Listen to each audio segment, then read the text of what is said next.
And Okie we're up. dokie. Sweet. So I have not even kind of sort of edited this or anything like that. I just kind of started it and got where I got. From the travel journal of Captain Billamis Pritchett of the good ship Valency, um, the Poor guy. Misfits. Yeah, it's very unfortunate. um, the first entry, the misfits that we agreed to transport in our cargo hold are questionable of character, perhaps, though I don't think they're a danger to us, certainly. Well intended, even, perhaps. It's hard to know their motives naturally, and I suppose that as long as the money is good enough and they aren't being a problem to us, their motives aren't much my business. Uh, fe- a few hours later, I'm beginning to be concerned about our new passengers. Thank God it's a brief enough trip. Specifically, the gnomish man, apparently named Paul, may prove to be a thorn for us, as he immediately began to disturb the small herd of grass glyphs that are being brought to Kincalis through the cove. As we are unsure of the full disposition of this new group, the guards below the deck have tried not to escalate the situation, but were rather able to distract the fellow by taking him to Magnus's break room. I don't remember if that was actually the guy's name. I didn't have the recording to listen to. So his name is now Magnus. To help him tear down the old equipment for parts. To his credit, he was quite efficient at that. I believe that Magnus may have found a rare kindred spirit. I'll have to keep careful eyes on that one, or keep him distracted, or both.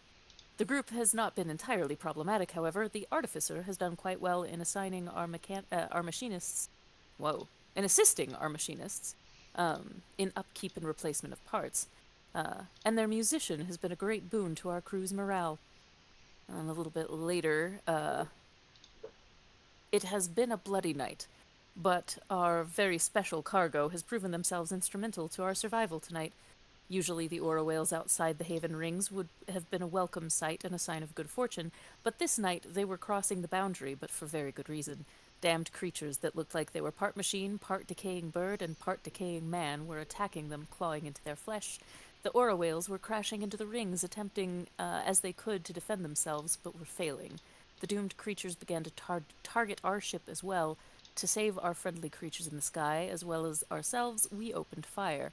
It was not long before our friends below deck heard the ruckus and came above to help, though I'd have told them to keep shelter underneath if I had the chance. Um, I have never seen a gnome streak across the sky before. Literally. The man shot himself from a ballista, naked as a mole, through the sky at our attackers before taking God, he was control of one. naked. What was that? I forgot that he was naked. Yes, he was. Before taking control of one and forcing it to fly to attack the others. The Bard man was able to move through the sky among them as well, controlling swaths of them and pushing them into the line of the other mages' fire. Uh, while the machinist struggled with his aim, the other mages held their own brilliantly, and that's kind of where I dropped off a cliff. Uh, sorry, Keith. Nope, that's Okay, Paul fine. did too. Okay, so so yeah, effectively, that was the lead into the battle. Um, you got your cool moth cloak. You identified that before the battle started, so you were flying out some too, but struggled to catch up. But are there other important things that needed touching on? I know most of it was combat. I think just at the end, Eden flew Paul down to go mop up any of the crashed undead. Ah, yes. Um, we also Paul spoke to the whales, and we had them and we healed them with the use of the stone and everybody else on the ship. Right? Right. Right. Yes. And we still Yes. don't know what the curse on that stone is. Let me see if there's actually, because I don't think I rolled for it last time. Let's see if that actually activates it.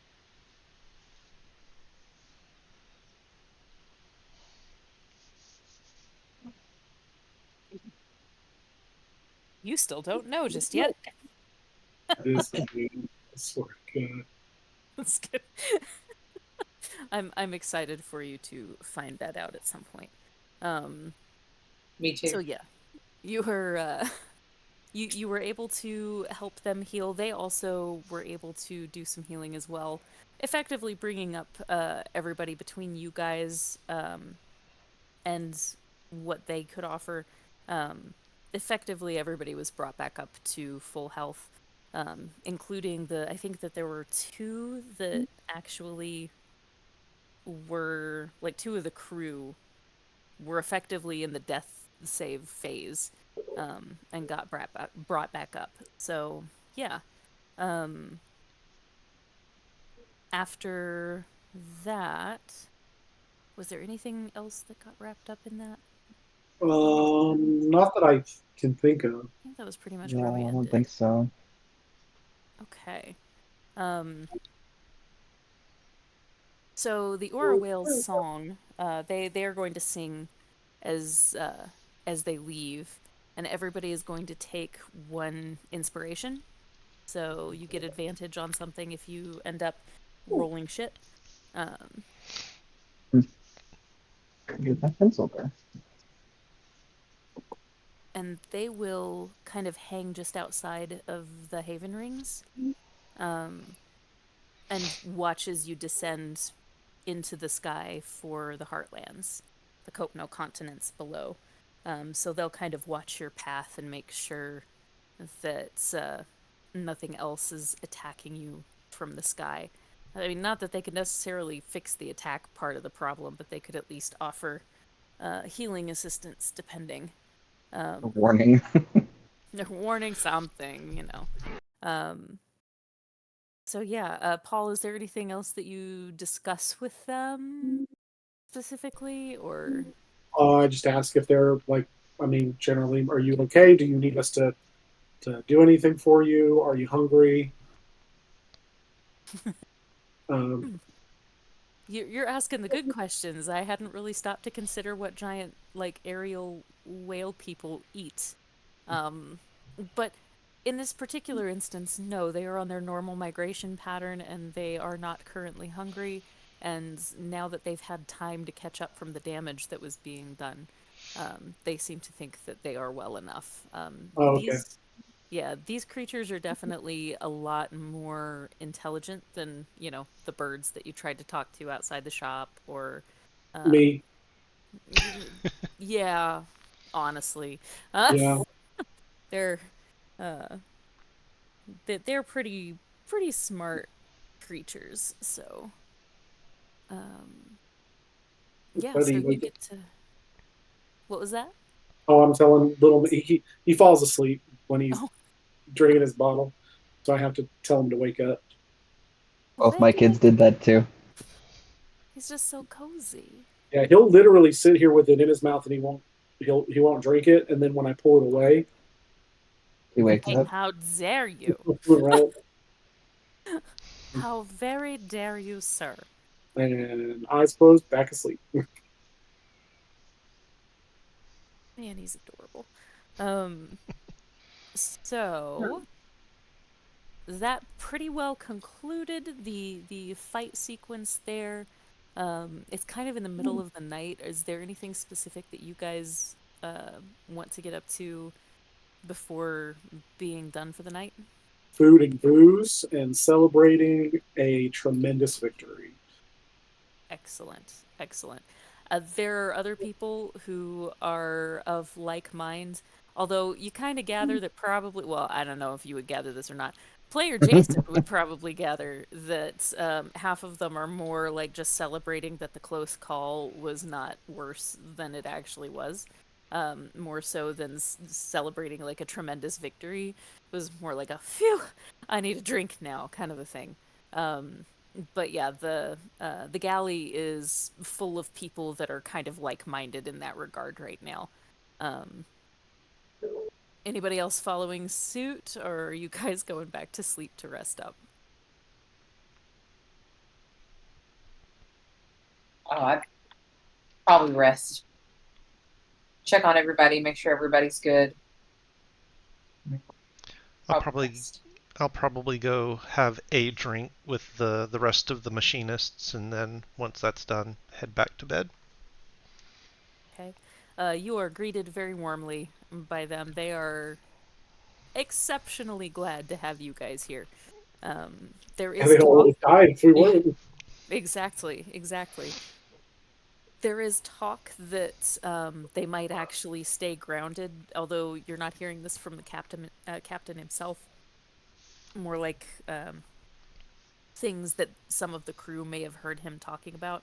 That they may stay, well, I mean, grounded for a ship that is multi-terrain might be a little bit strange to say, but not traveling back through that way until they know what's going on and feel as though the passage is safer. Um, but yeah, they welcome you. They offer to buy as many drinks as you would like. Oop, they Um, gonna regret that. yep, yeah, same for Paul for sure. Um, you're about to drain like an entire barrel of booze. I have a funny feeling it's gonna be bigger than you are. Uh, is Eden doing anything specific? Probably just checking on Eric and Scylla for bed. Eric, yeah, Eric is actually doing just fine. Last you saw him in combat, well, I don't know if you were paying attention or not. You were probably more focused ahead of you, but his genie powers were kind of being utilized a little bit more than what you might have seen before, as far as being able to fly out there. Um, Scylla is better, definitely. Before the end of the fight, she had gotten sliced open pretty badly. She has a bad habit of that, apparently. Um, but yeah, she's feeling much better than she was. Um, so yeah, they're doing. She's a little shaken up by it, but she still held her own reasonably, all things considered. Yeah. Um, and they're both doing pretty well and kind of keep to wherever you are. You're kind of their comfort person currently. Um, so they kind of follow where you end up. If you end up going to sleep after that, Eric will probably join in the galley.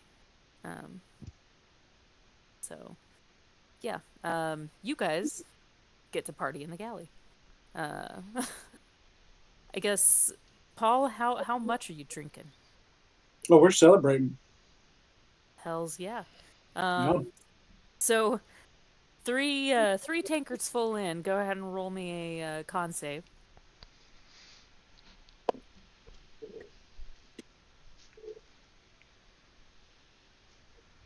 18, 17, 17. Oh yeah, you're still good.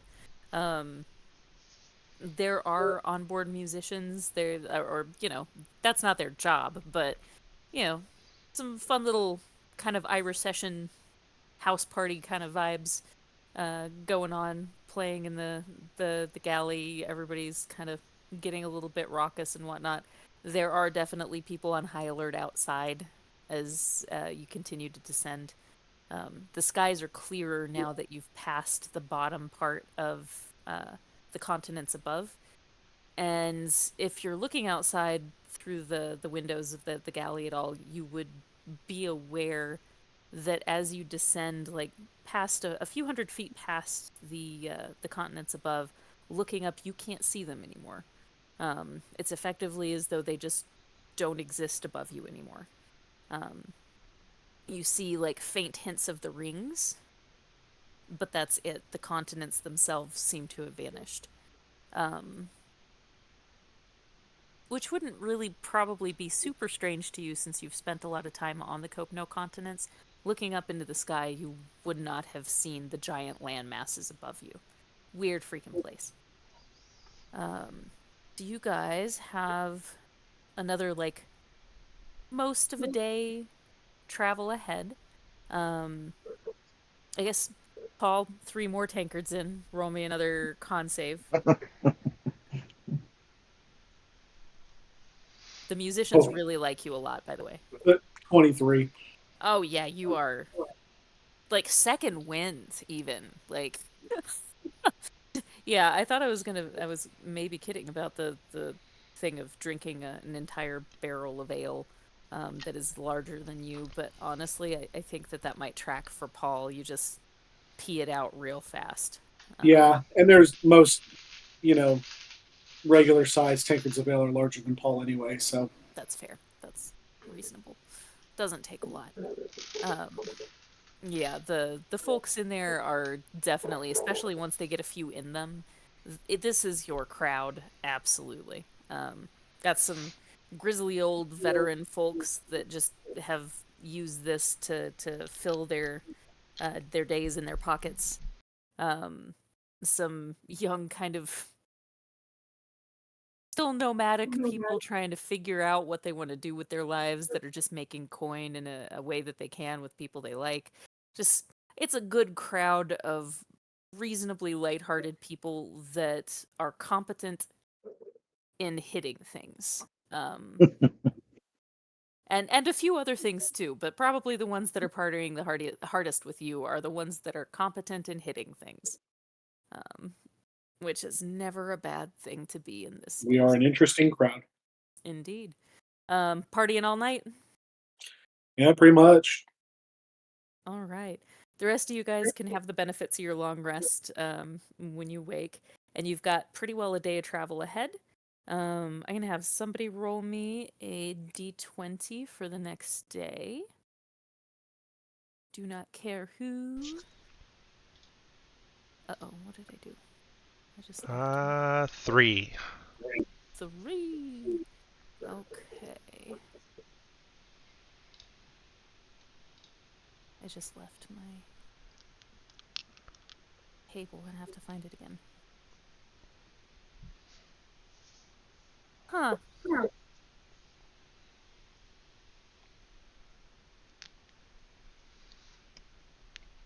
Not exactly something that would normally happen here, but this is a weird place, so I'm just gonna roll with it.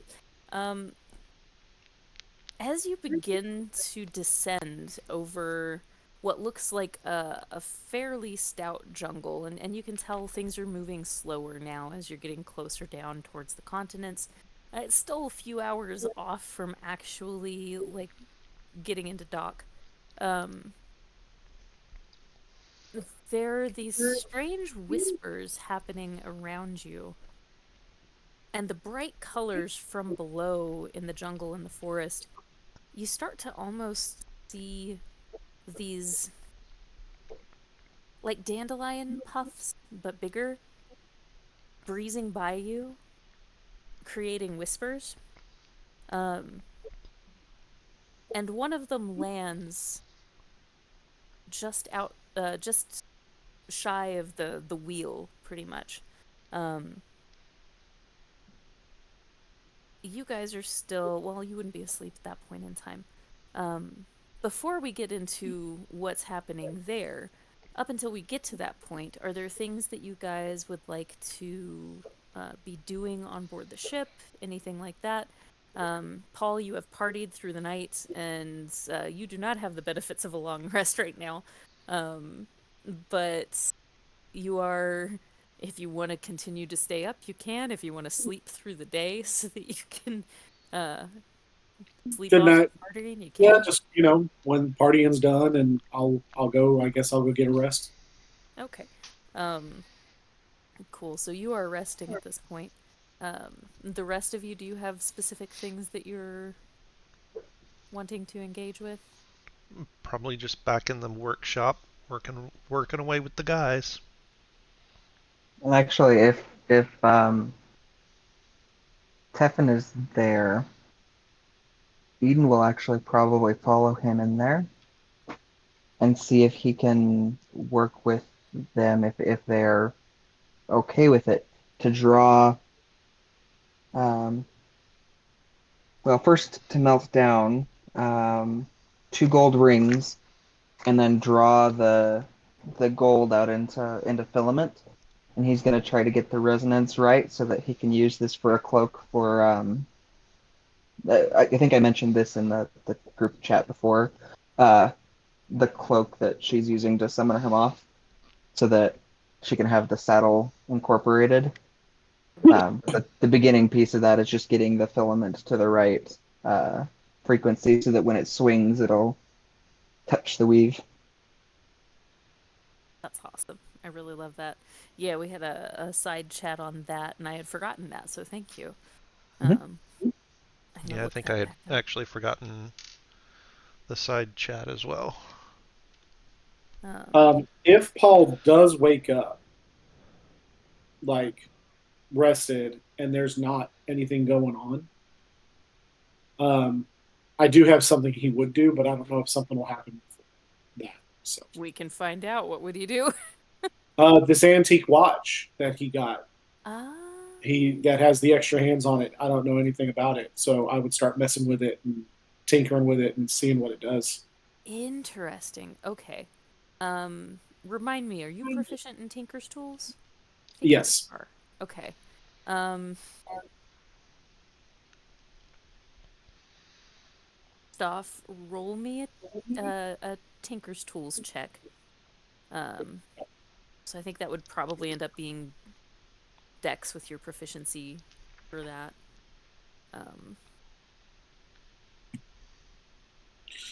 That's a 17. okay, pretty good.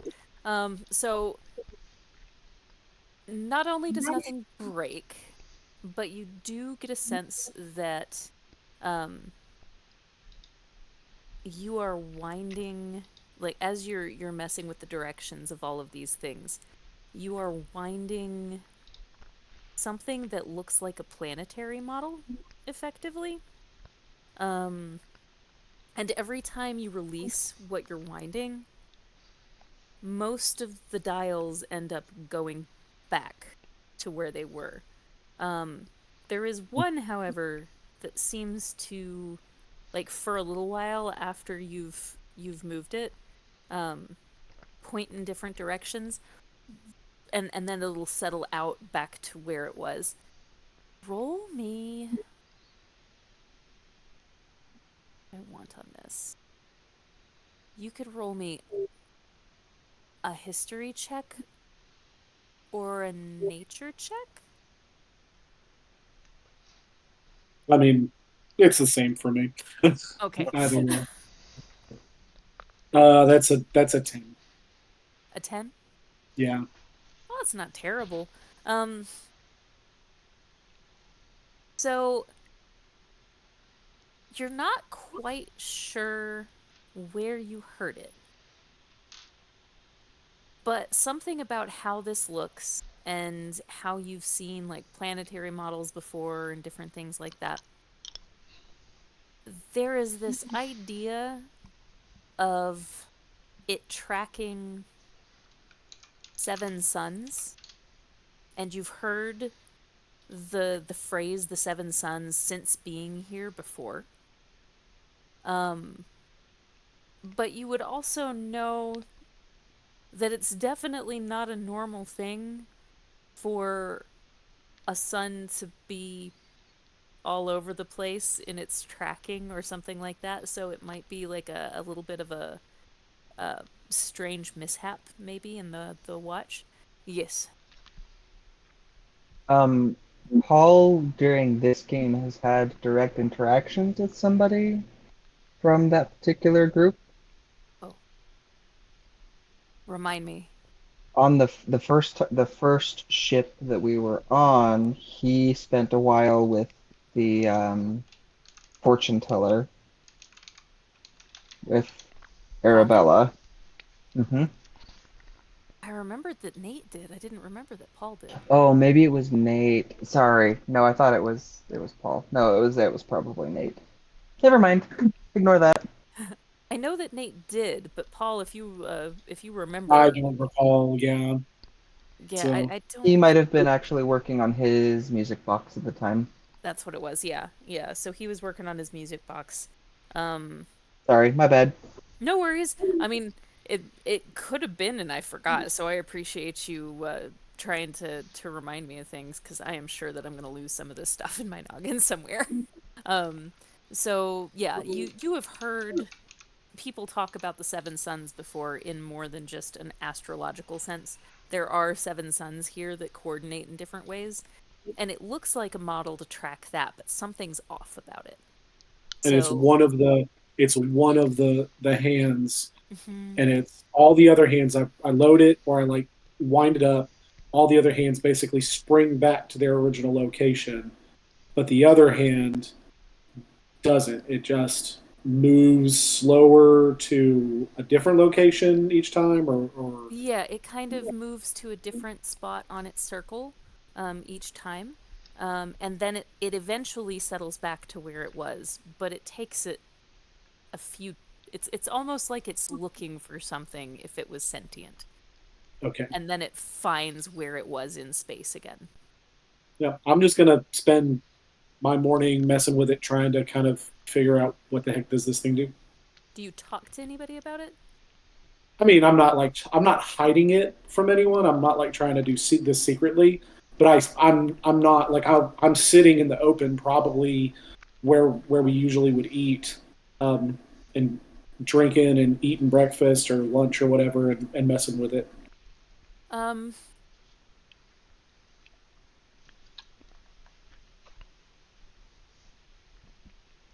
let's have you roll a d20. Even somebody notices, odds they don't. Even Even somebody notices. Okay. So it's got to be Magnus. It's got to be Magnus. Magnus, who is now really a fan of you anyway, after you did a wonderful job of helping him absolutely trash the break room um, the other day, is coming over to see if you would like to break shit with him again.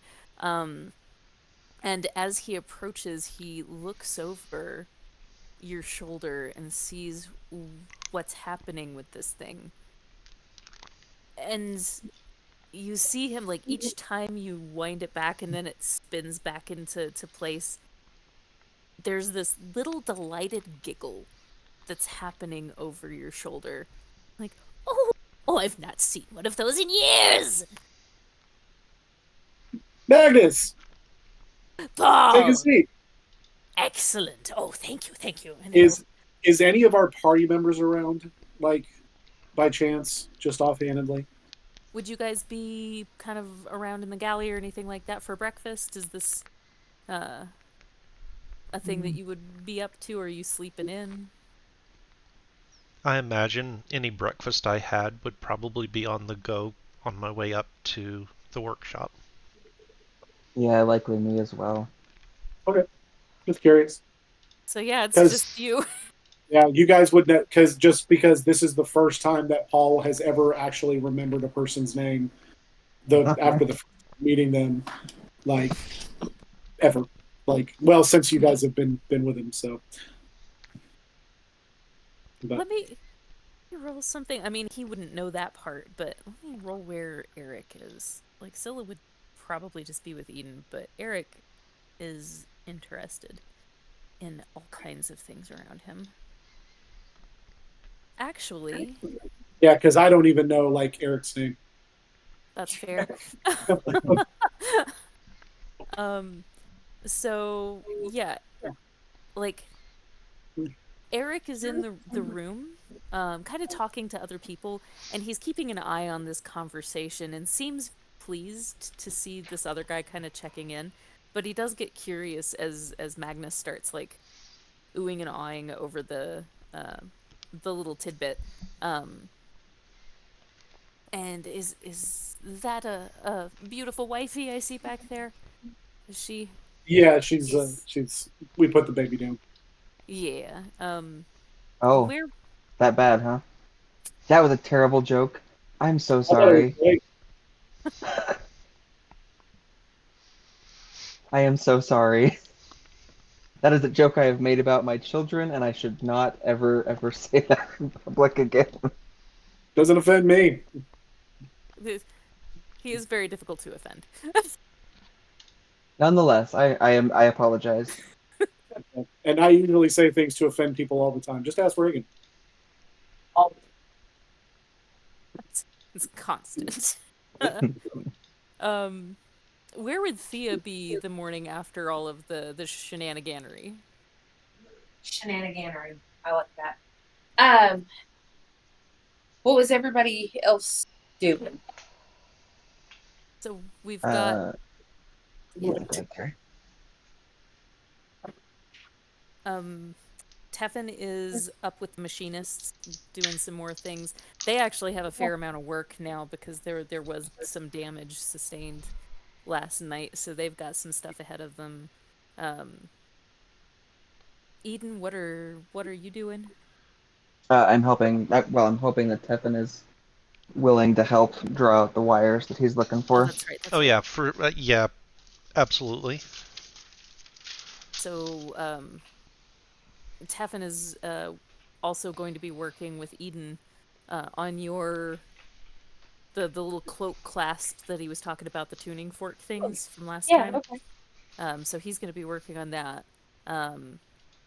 Eric and Paul are in the galley having breakfast, and Magnus, the break room guy, has caught Paul watching his pocket watch and is delightedly chuckling, recognizing some little bits and pieces of it. So yeah, whatever you would be up to, if you're going to be doing breakfasty things with them, or if you have something you need to work on or anything like that. Yeah, I'll just kind of hang out around like Teffin and Eden and just kind of watch the clasp thing being made. And then while I have some downtime, I don't remember if last game we said that it would be okay that Galder's Tower spell. It's a ritual spell, but it's not in the 5th edition. So I didn't know if that was one you were okay with me learning. It's basically a tower version of the Magnificent Mansion. Yeah. Instead of Yeah. the mansion, you get a tower. Yeah, I think that's fine. I vaguely remember it coming up in conversation, but yeah, I'm fine with that. That's fine. Okay. Yeah, it makes a 2-story tower, and you can make it either a bedroom, a study, a dining space, a washroom. There's a couple different things you can do with it. So, Awesome. so just in between, just kind of hanging out with them, watching them make that thing for my cloak. I'm gonna work on learning that spell, so I'll have that for whatever adventure we get into next. Yeah, it's out feel of like the Eden Lost is gonna be a Laboratory of lot of Qualish.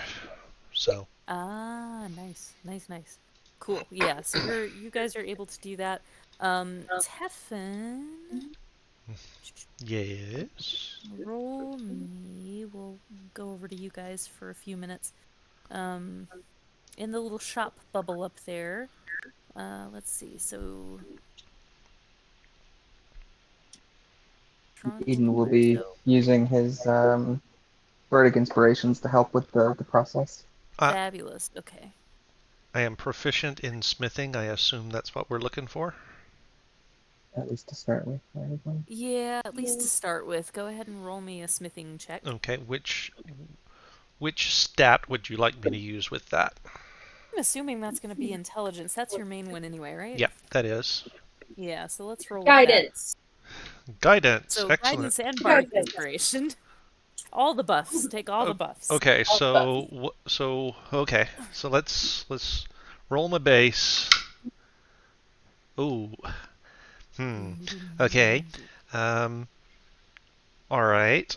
And the guidance is what? Let's D4. Plus a D4, and the bardic inspiration is a D8. Is a D8. Good, because I need both of those. Exactly. Kind of sounds like it needs to.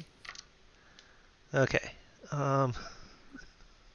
Okay, guys. So I rolled on my D20 roll. I rolled a 2. On the guidance, I rolled a 3. On the bardic inspiration, I rolled a 3. So on my dice, I have an 8. Thankfully, my smithing skill is +7. So that gives me a 15. Okay. So you're able to do this, and you guys You're can you're feel fired. like You are fired. you guys can definitely feel that like he needs every bit of help he can get to start this out. Like the design is a little finicky. There's some he's got some questions that he doesn't have quite enough clarity on going into the project. Um, so it's a little bit haphazard initially. But he does end up with something workable from that project. And there will be an opportunity to improve the quality of it as it all comes together. But at least for your first step, you're able to get that spun out to what you need. It's just a rough drawing it out. The finesse comes in the next pass, the next steps. Exactly, sure. Yeah. Function before form. Well, I Exactly. mean, this would okay. At least from a like a metallurgy standpoint, what would happen first? I think I'm being too loud. Sorry. Uh, is you would draw the wire and you draw that multiple times through various size holes to get it smaller and smaller, Yep. and then you would cool it down and then put a wax finishing on it, like beeswax or something to that effect. Um, and then when we were deciding to try to get resonance would be where the actual like finesse work would be, because then you have to number one, again, run it through uh, to get the right size, but then you also have to um, get the right heat. Sorry, uh, because if it is heated either too much or too little, then it'll change the resonance. So I love how much research you've done on this. Or how much idea you've got of how this would work if somebody were to do it. That's fabulous. You are who you are. Um, yeah, that's, it's generally not a bad thing, Steven. It's okay. Um, okay, so back at the ranch, in the galley, we have Eric carefully watching as Magnus is also watching Paul play with this pocket watch. If Magnus knows what this is, I'm like, I hand it over to him. I'm like, what is it? Oh, so this thing tracks the power of the Seven Sons with relationship to their specific being that they are linked to. Like, this man is, for anybody else, it would definitely read as clearly mad scientist vibes. I'm not sure if Paul would pick that up. No, not at all. This guy's a genius and has the best career there is. Arguably, he might be the only person on board who knows that this is a thing. Um, what you choose to do with this information is up to you. He is definitely a little quirky, but for Paul, yeah, he's a genius. Yeah. Um, so yes, this is an artifact, a relic even, of the Seven Sons and their mythical creatures. Cool. Is it worth a lot? The right circles, probably. What can I do with it? Well, I would imagine, and of course not seen one in action before, but I suppose you could probably use it to decipher the location of some of the most powerful creatures in the world. Like to fight him? Um, Like the most powerful creatures? I did not.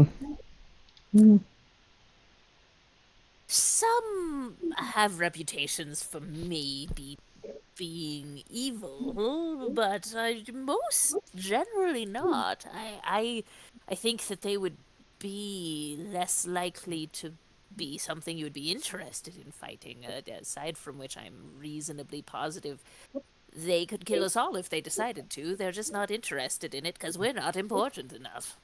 But they're super strong. In their ways, yes. Everyone's strong in their own ways. Some people are very strong of mind. Some people are very strong of body. So how do I read it? And I hold put it in front of them. Oh, it's been so long. He like pulls this little like magnifying thing, not like a magnifying glass, but looks like Yeah. a spyglass effectively. You know what I'm talking about. And holds it up to his eye to look at it and kind of bugs his eye. Um, well, it has been an awfully long time since I've actually read the damn things, but if I was to say, I'd say that that is effectively going to be the son associate of Alnida. And that would be, oh, which one is that?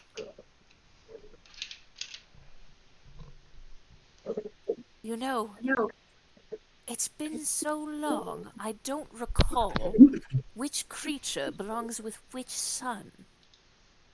Is there somebody who could answer that for me? Where we're going? Oh, if you find any of the old guard, oh, but my, they would be old. Um, there's the clockworker, the man who does things out at Millidunny. He was one of the old guard for the guild. Um, the protectors of the Seven Sons. His name is Isanji. Sometimes he's down below in Copnio. Who else? Ah, Bilitavi Georgianova, Well Wiggins, the 82nd or something. I don't know. That's a She's a name. witch. Where does she live? Oh goodness, she skips around all over the place. I'm not totally positive. But, as I understand it, she's closely connected with them, yes. Awesome. Perfect. Well, I guess I need to find these people so I can get some answers. Fascinating folks, them. I've worked with a few of them over the years, and it's delightful every time. That they're all a bit weird, little conspiracy theoristy, but honestly, I think they're onto something. Well, I'm excited. Hmm. Hmm. Hmm. Excellent. Yep, let's definitely get involved in that. To be fair, you might have to anyway. But yeah, funsies.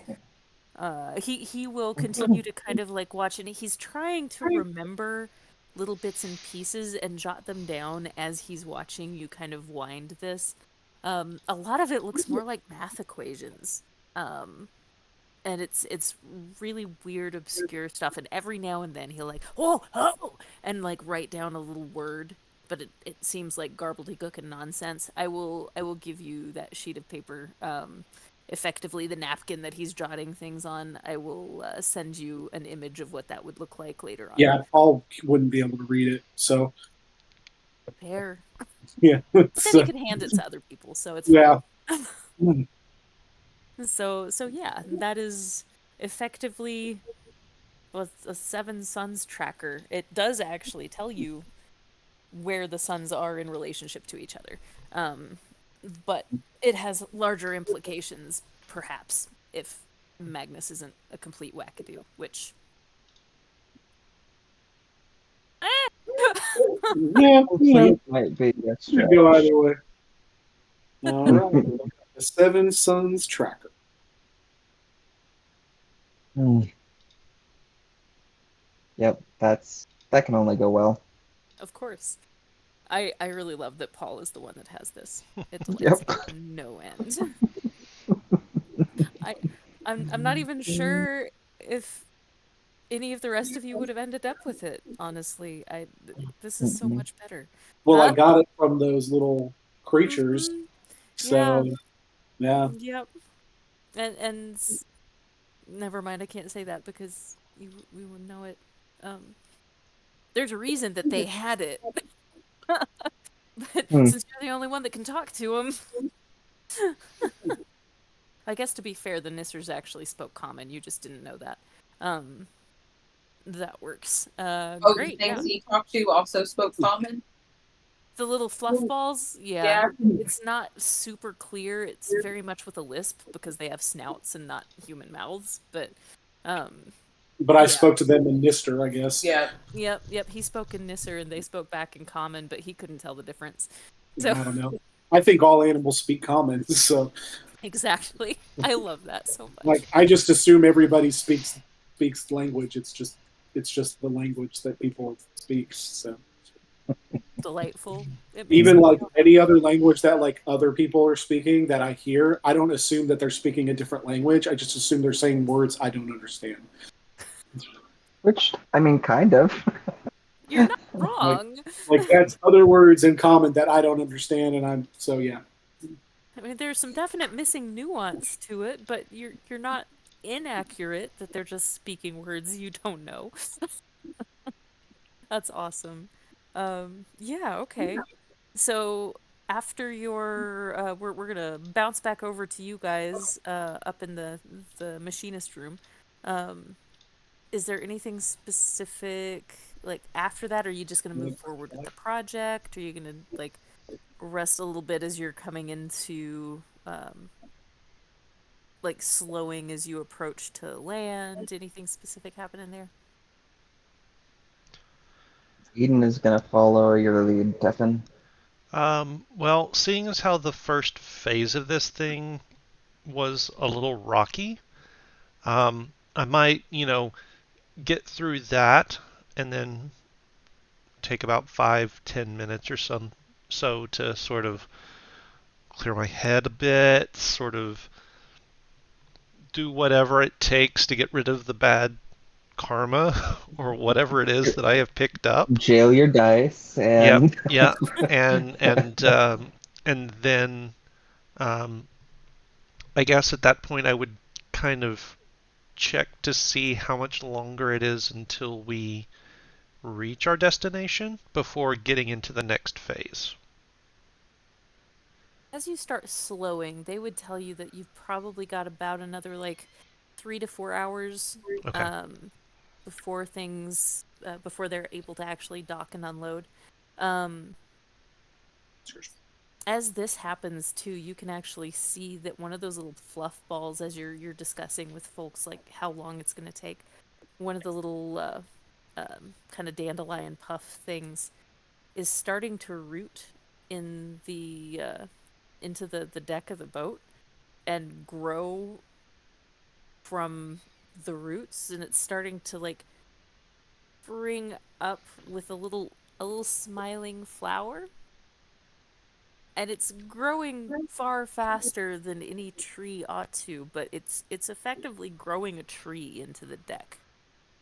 This is one of the weird things about rolling random encounters, but in this particular world, uh, this could happen here, sure. Uh, So so so one, do the rest of the like crew um, machinists do they kind of see that? And two, if they do, how are they reacting to it? so they don't seem incredibly bothered. Um, you can kind of see the deck maintainers and whatnot getting a little perturbed because they're gonna be the ones to have to patch the effectively the holes that this is gonna bore through to create its system. Um, but yeah, so there's some eye rolling and things like that. They don't seem super threatened though. Okay. Do you ask them anything about it, or just kind of go on reading the room and? No, just gonna kind of go on reading the room and kind of take my lead from them. If they're not super worried about it, that hey, this needs to like we need to stop this in its tracks right now. I'm not gonna worry about it so much and go back to doing what I was doing before. All right, yeah, you're able to do so. Um, so you're gonna try and get a little bit farther in the process. Yep. Go ahead and roll it. Are you two sticking close by? Okay. Guidance. and a bardic inspiration. Okay. Well, So he'll just begin playing softly as you're working. guys, really? Okay, so that's another. It's going to be a dirty 20 this time. Oh, okay, that's A way better. little bit better. Not great still, but Is that including the yeah, guidance and the bardic? that is Oof. including the Okay, guidance and never the. mind. Yeah, that is including That was those. still a low roll. All right. Yeah.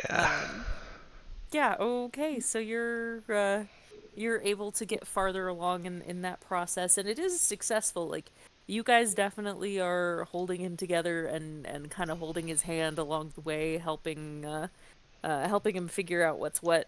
Um, but between the three of you, it's turning out pretty well so far. I'll say you probably are able to successfully get like halfway through um, the finished product um, throughout this trip. Okay. Okay. And anything extra for you, Paul, as things are going on? Just gonna keep messing around with this thing and trying to understand it. But I think I get the I'm starting to get the idea that this is probably something someone smarter than me is going to need to look at. That's probably accurate. Roll me a nature check again. See what we got. I think the issue is that if anybody smarter than you looks at it, they're gonna go, nope. Holy shit! Kinda. And so two. What'd you end up with? Oh, Did you not two. hear? Oh, yeah, I two. did not. Sorry. Yeah, no. It's like slowly as you're looking at it, the hands all seem like they're kind of meshing together, and you get that feeling of overwhelm, like you are looking at something that is just so beyond your pay grade. Yeah, too much Um, stuff. Not for me. yep, yep. Um, yeah, but This you guys. I need to have Teflon look at this. Oh, he's a smart fellow then. Yeah, he seems pretty smart. Wonderful, wonderful. Maybe he'll know some people too that he can point you toward. Oh, maybe. That would be most excellent. Hopefully, you'll be able to find some of those old guard, and they can help you out as well. I mean, they would be massively old. Somewhere, Isanji is like, his ears are on fire. Stop calling me old. Like, yeah, or I don't know. Maybe I can just trade it in for some drinks or something. You trade what? Sorry. Trade it in for some drinks. Oh, well, if you're gonna trade it in for drinks, I'll take it and give you as much alcohol as you want. I'll think about that. All right, you do that. We'll be in port for apparently a lot longer than I had planned on, so I'll probably spend most of it drunk. Me too. Perfect. Excellent. Yep. This is how this works. Okay. So yeah, you guys are gonna be slowing as you get down to the Eden, your Mhm. sending stone is still in the bag, right? Or are you keeping it on? Yeah. Oh no, he took it out after the first time. That's right. Okay. So it's now in an outside pocket. Okay. So it does at some point start glowing, if he's checking his pockets with any fair frequency he might I've notice. left you 15 voicemails. Oh, are we more or less finished for this trip? Yeah, until I can get the wagon unloaded and maybe start working in my home forge. I feel like I need to Okay. put this to bed for the day. I think our friend Callan had something to tell me. I'm going to run back into the wagon and listen. Okay. Right. Um, so when you listen to, oh my gosh, everything is falling. Sorry. Ugh. Okay. Uh, when Good? you, yep, we're good. I just had everything precariously perched atop me, and it all decided it was gonna slide off. Um, okay. When you get to a quiet spot and you listen into what has been sent to you, you get a I believe that I've found your friend. Um, I think that I know where he is. Would you prefer for me to handle it the best I can and meet you in the Palace of the Crystal, or in the Kingdom of the Crystal Spades? Or would you care to help me retrieve him? He's just gonna put the stone back in his pocket until he can talk to everybody. He'll then get on the earrings and be like, question. Oh wait, what was his name? What was Nate's character's name? Iron. Pyron. Uh, so we have a lead on Pyron. Do we want to have the Callan fellow catch him if he can and just bring him to meet us? Or do we want to go handle that ourselves? Paul, the person I'm talking about is the what did Paul decide he was called? Outsider in I don't know. Native. Native. Native. Yeah. Native. Yeah, this native. I don't care. Does anybody else have an opinion? Just did he say where the lead was? Like where we would be going? Not specifically this time. The last time we spoke, we talked about it being in the woods. Wait, why do we care about this guy? He's our friend He, and he's sick. he's, yes, a friend of ours, and he could potentially be endangering people, including our acquaintance Arabella from our first journey. I don't really remember this guy. Are we getting paid for this? Probably not. Yeah, I don't care. I won't go up. Yeah.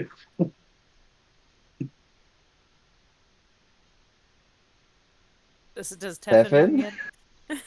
in? I feel like we probably have other things to do, so if Callan has a lead, perhaps let him run it down. If he needs our help, he can let us know. Okay, I will let him know. Pull the stone back out. It seems that we are currently hunting for someone specific.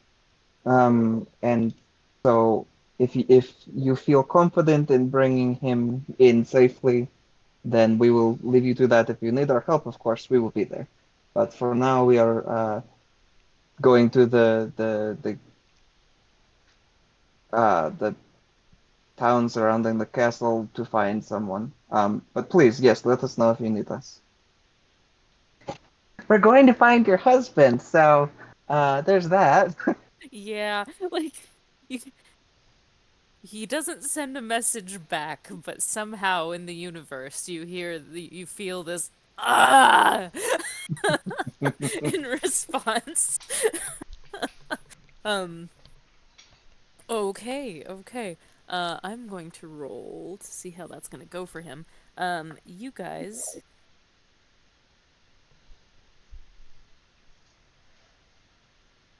tell me which one between evens and odds means that Callan needs help. Odds. Odds means okay. So he will not actually need help in that particular endeavor. Um, Now he just has to try and beat you back to where you're going.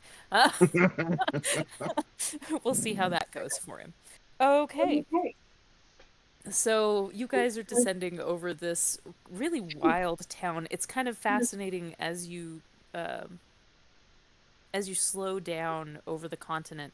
Just the vast difference in landscape from what you can see. It is wide enough that you can't quite see to the coastline to the east, but to the west you see this beautiful coastline. Part of it's black sand. It looks like there's this jungle space that leads into deep forest.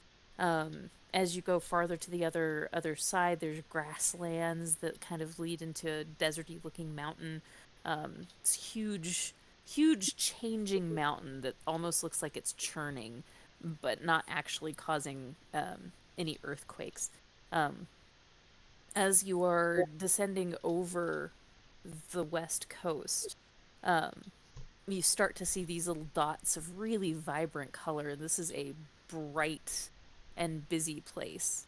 Um, and getting closer and closer, you are headed towards a coastal town um, that has a really busy town square. All of this you can see like little kids as you get closer. You can see kids pointing up at the airships and waving, and parents kind of scooting them along on their way, and all of this kind of stuff. There is one section of the docks that is dedicated to airships, but this is still a dock on the water, so most of it is dedicated to actual uh, water vessel. Um, there is also an island out in the middle of the sea that you're able to see as you're coming in. You probably wouldn't be able to see it as you're getting really close to the water, um, but you are able to see by the black sand beaches out in the distance. There is an island there. Um, and you guys are able to make landfall, if you will. In Cannibal Cove, there is one other airship that's tied off right now to the docks, and the marina area is pretty darn busy. There's quite a lot of stuff happening on the water. But yeah, you are now safely at this part of your destination, I suppose. Um, How and would I have had time to speak? Well, I guess Teffin was working on the other stuff, so I guess not. Never mind.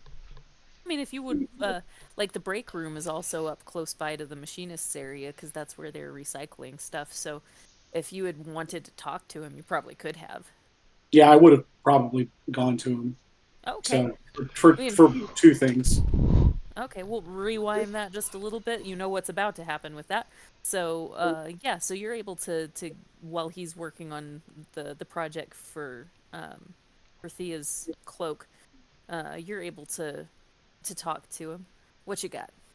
Yeah, I just walk in and I just literally pull the gold watch out and slam it on his workbench. It's like, hey, take a look at this. Um, give me just a minute and sort of find the logical stopping point, and then I will sort of have the conversation about putting things to bed before whatever, and I'll pick it up and take a look at it. At that point, that's when Eden would go down to check his stone. Okay. Like, there's something about the seven suns in this. Would I know anything about the Seven Sons? Be a history or nature. Oh, history. And it might depend also on whether you want to take this literally or whether you want to take this as just like a history note sort of a thing for the Well, organization. they're both kind of the same, so let's see. There we go. That is going to be a dirty 20. Hey, which one was it? History. History? Okay. So with this, you have actually absolutely heard like in your brain this kind of has a I don't know, Knights Templar kind of vibe to it. Of this group that has been assigned to withhold the promise of the future through these creatures that control these different aspects of reality that people have been trying themselves to harness for ages, and each of these creatures, whoa, the world almost fell over for Stephen. I bumped the But desk. but yeah, you would you would not necessarily know them by name, but you would know that there was a myth for each one associated with how they came uh, to exist through the star that they're associated with as a sun. Um, and you would have some of the rough ideas of what some of those powers are too that they are supposed to wield. Um, but those are kind of vague, and you've always assumed them to be myth. Okay. Um, but the people are based in reality, like the people that, like the legendary figures that were assigned the task of um, being effectively the guard detail and Like the being Knights Templar are real, but the Holy Grail's not probably. yeah, King Hey, yeah. hey, Arthur, no, it's definitely real. King Arthur was a real person, but he was not the first king of England because he was way before England was ever a thing, that kind of thing, right? As something like that, although I don't remember if that's actually true or not. Um, I but mean, He's an Arthur, amalgamation of yeah, he's like an King amalgamation of a yeah, lot of Arthur different and yeah. things. Yeah, yeah. Like King Arthur himself did not exist, but he was based on like 85 different other people. yeah. Um, yeah, that kind of vibe. You're not sure if it's true or not, but that is what you have assumed Okay, to this point. And so yeah, that would be kind of uh and each one from the myths would be in their greatest power at a specific point in their revolutions with respect to each other as far as the suns. Like those powers would be at their height at specific points. okay, So that watch tracks those points um, as well as giving some indication. Well, you wouldn't necessarily see that yet. yeah, Um, yeah. It's like, well, okay, this is an interesting little this is an interesting little piece here. Um, I'm not real clear, Paul, on what you want me to do with it. I just heard it was super old, and someone called it someone said it was a relict, rebel, reblet, something, A and relic. Yes. Okay. like that thing. And then yeah, I don't know. It just he acted like it was worth a lot and really cool. Okay. Hmm. You think I could get some gold out of it? Well, I mean, I'm sure. Hmm. You I'm offered to sh- give me a lot of alcohol. I tell you what. Let me hang on to this for you because while yes, you could get a lot of gold and probably use that to buy a lot of alcohol, it might have more value. It might be more valuable than what you could get for it. Does that make sense? Not even a little. That's okay. Um, let me hold on to this for you until I can tell you for sure I give him the real cold gnome stare down, what a good price, what it's really going to be worth to you, how much alcohol you can get for it. and then I do this point up and don't you lose that? That was given to me by a friend. I absolutely will not give it. I will not lose it. I promise. We'll not give it to someone. Well, you now have a Seven Sons tracker in your Okay. possession. All right. You and Okay. you guys said do that just out in the open. I mean, this was sort of in the workshop, and before I leave the workshop, I'm gonna tuck it away, out of sight, so that it's not like. I would just like to make a note here, or just say that is it going to be a situation where Paul's going to get all the overpowered magic items and then eventually giving them to all the other party members over Well, time? you made a character so stupid that he couldn't realize when he had something good. So that's on you. And to be fair, like I think that you do.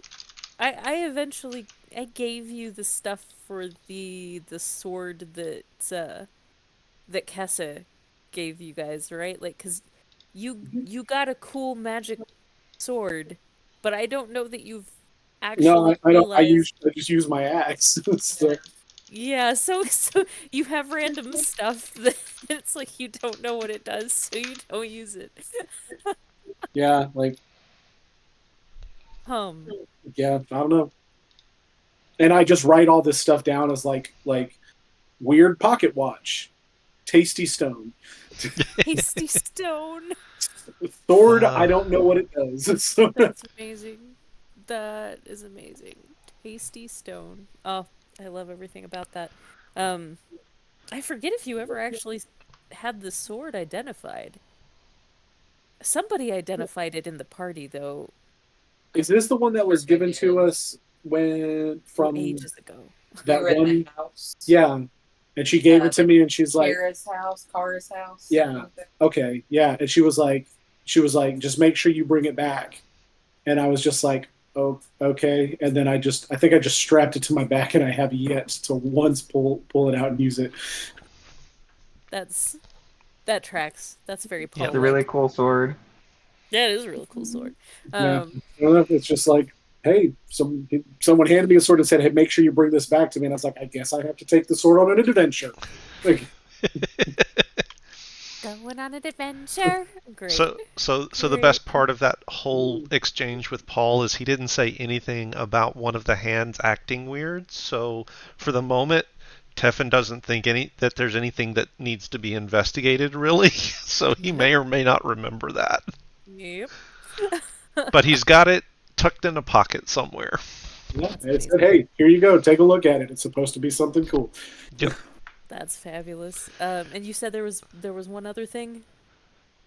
Oh, I also want you, if whenever you have time, I pull out the immovable rod and I Okay. say, "Would you make me like something that I can like tie this into, like so it's just around my belt or on like on my waist or something?" Like, and I literally point right to my like crotch area. I'm like, yeah, just like right here, so I can just like click it, then click it. I mean, I guess Click I it could one probably press put time. another loop on your belt that you can. I don't wear a belt. I have a rope that's tied around my waist that it's tied in a knot on. I tell you what, let me make you a belt that you can wear that'll have a pocket or a little holster that you can put that into. It's got to be strong. It will be. It will be. Hang on. Stand right there, and he's going to fish through his pockets real quick and pull out like a cloth tape measure and start measuring the gnome and writing stuff down on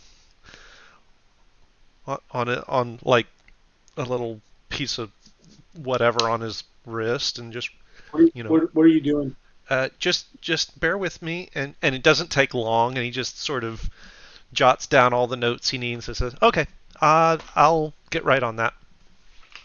All right, thanks. Okay. Awesome. I'm assuming you're gonna hold off on that until you guys get stopped for the evening or anything like that. Yeah, oh yeah, well I mean I've got other projects that I'm working on so Yeah. uh,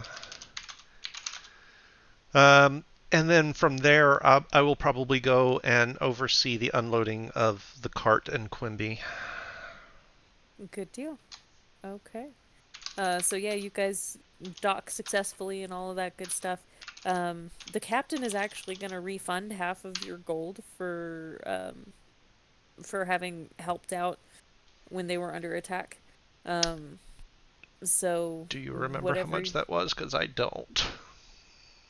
I don't, but I can relook it up. I didn't negotiate it, so it was a fair Yeah, no, I price. did. Whatever it is. Yeah. No, I did. So it came out of my pocket. We can backtrack that Yeah. and figure that out so that you Okay. know how much you have. Um, but yeah, the town is it's not quite evening yet.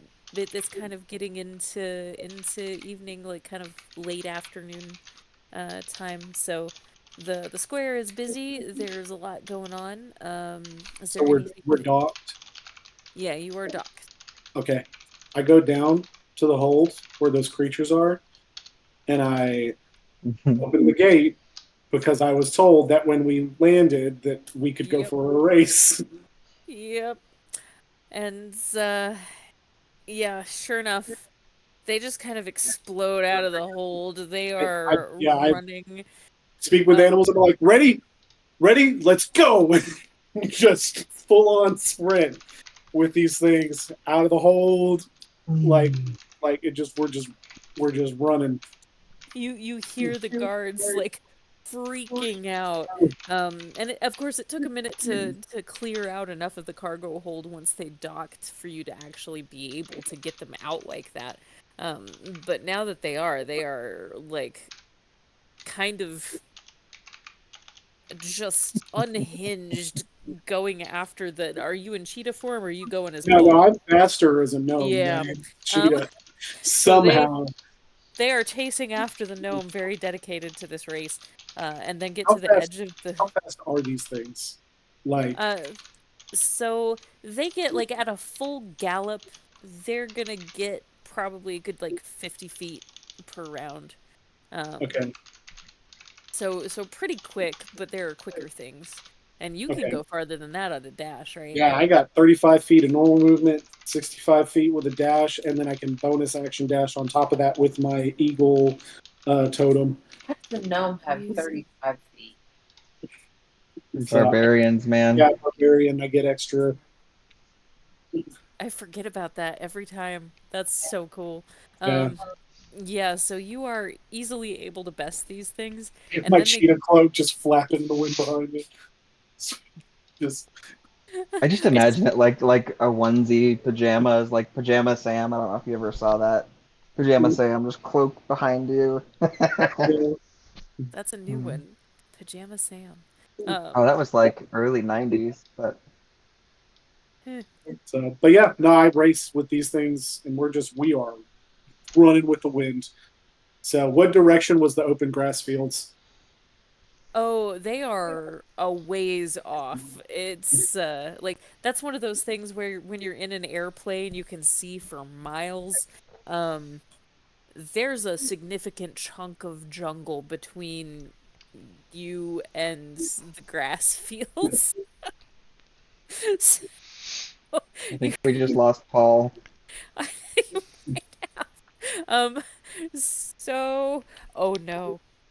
Oh, interesting. Okay. So you effectively lead these things off the ship. There is a druid looking guy standing on the docks, looking baffled as you run past him with his flock. Uh trailing behind. He's like this satyr that has all of these pretty like leaves and whatnot growing out of his hair. Just sees all of these grass glyphs like charging and has no clue what's going on and no idea. Like he tries to cast calm emotions, but they're not actually particularly upset, so it does No, we're going nothing. for a nice jaunt. Like this is, Yep. yeah. People are ducking and diving out of the way. Roll me a dex save or an acrobatics check. I'll take either. Okay. Roll for them. That's 17. Yeah, 17. So you parkour your way through the crowd pretty easily. Um, they do not. Oh, and anybody who is because of my eagle totem, um, like I can like basically like get into a person's like personal space and like get out of it like instantaneous. So it's like part of that eagle totem is that like I don't get like reactions like or I don't get attack of opportunities by Opportunity getting out of attack. somebody's space. Oh So like I can like dodge in yeah, between underneath people's legs and like so yeah. that's Oh dear. amazing. Um, so they did not do so well. Let's see how the people do. Thankfully, the people do better. Okay. So they would have absolutely trampled some people had the people not seen all of this happening with wide-eyed bewilderment, realized that this stampede of giant grassy flowery sheep is headed their way and dove out of the way. So remarkably nobody gets hurt other than some scrapes and scratches from diving to the side. But yeah, you are now running towards the outskirts of town, the jungle. Yeah. So the And rest can of I you guys. see in the distance how far away is like the? I guess how far away is it until we get to the tree line for the jungle? Okay, so that's probably from the docks. You probably have like about like a mile. Okay, that's while we're running. I shout, "First to the trees wins." You just like hear this gleeful the trees, the trees, the trees, and they're just all stampeding like crazy. Um, yep, you're Hmm. headed for the trees. I have a funny feeling you're gonna win this thing because you're faster than them. And they did not do so great on their decks. So you can kind of a couple of them peel out here and there, but they eventually right themselves and get back on track. Um, so yeah, yeah, you're able to beat them, and Sure. there is this wide berth now, like in your wake. There's just this gigantic gap that has cleared for getting out of your way, and you've had to go through alleys and whatnot to get this far. But thankfully, they were reasonably wide alleys. But at some point, they had to go down to single file to be able to follow you. Um, yeah, this it's like a parade through town, man. All of the kids are having a ball, like the ones that weren't immediately in danger from it. Oh, right. Um, the parents are definitely not amused. Uh, like everybody that is probably older than 16 in this crowd of people um seems absolutely horrified. Everyone younger than that who wasn't immediately in the path seems absolutely delighted, confused, I but love how the delighted. image of this is that people are watching a herd of sheep chasing down a gnome in a cave. I mean, Like I didn't realize that there were man-eating sheep, but hey, it's a weird place. Like Um, nobody could possibly just look at this and be like, "Well, it's obviously the gnome's fault. He's just, no, but he's running for his life." Like, yeah. you It absolutely looks that way. And from behind everybody else, like the satyr druid is just like just trying his best to catch up and failing miserably. Oh goodness. While all of this is happening, what are you guys doing? I mean, I was again overseeing the know, unloading of the wagon and Quimby, and I saw Paul take off with this whole herd of whatever the heck those things are, and there's nothing I can do because I still got to make sure that the cart and Quimby get off the boat okay. Eden is probably just like strolling along following Paul, like trying to keep an eye on them in the distance, but he's in no hurry. Scylla will follow you. Eric just kind of laughs as he does as well. It's like that What are you man is gonna a do? special sort. Mm-hmm. I I have to say, I like him, but he is a special sort. Yep. There is no better way to put that. And yeah, so he will they'll kind of follow your lead. Thea, anything specific? Thea just doesn't want to have to answer any questions about Paul's behavior, so I'm just I'm just gonna try to get out of there as inconspicuously as possible. Roll me a stealth check. That's what Thea's known for.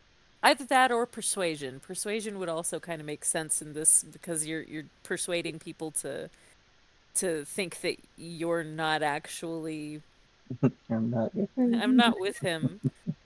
17. Oh, not too bad. Yeah, I mean, there are some people that pay you attention because you look very different than what they're accustomed to, which is kind of funny You're for a here because drow, it's a huh? pretty diverse place. But yeah, like the very dark-skinned drow with the because you've got like markings on your face too, right? Or did I make that up? It's just like on my like robes, but I do Okay, have a witch's hat on now. that's fabulous. I Straight love it. witch's hat. Um, Yeah, that won't attract attention. not even a little. Never. Uh, it won't be the first time that this place has seen a witch's hat, though. Um, I don't like the sun. yeah, exactly. So yeah, Yeah. you catch eyes because of the like that inky black skin tone, like that kind of blue black vibe. Like that is not something even with drow that's pretty rare, and drow are pretty rare already. So that is like you are eye catching in generally a positive way. Nobody's looking down on you or anything, but they just think that you kind of came in with the crew. They didn't. They don't put together that you have anything to do with what just happened. Um, so yeah, yeah, that's a thing. Um, Quimby and the cart are able to get successfully offloaded. Um, so Paul, at the end of this race, what you doing with the grass glyphs?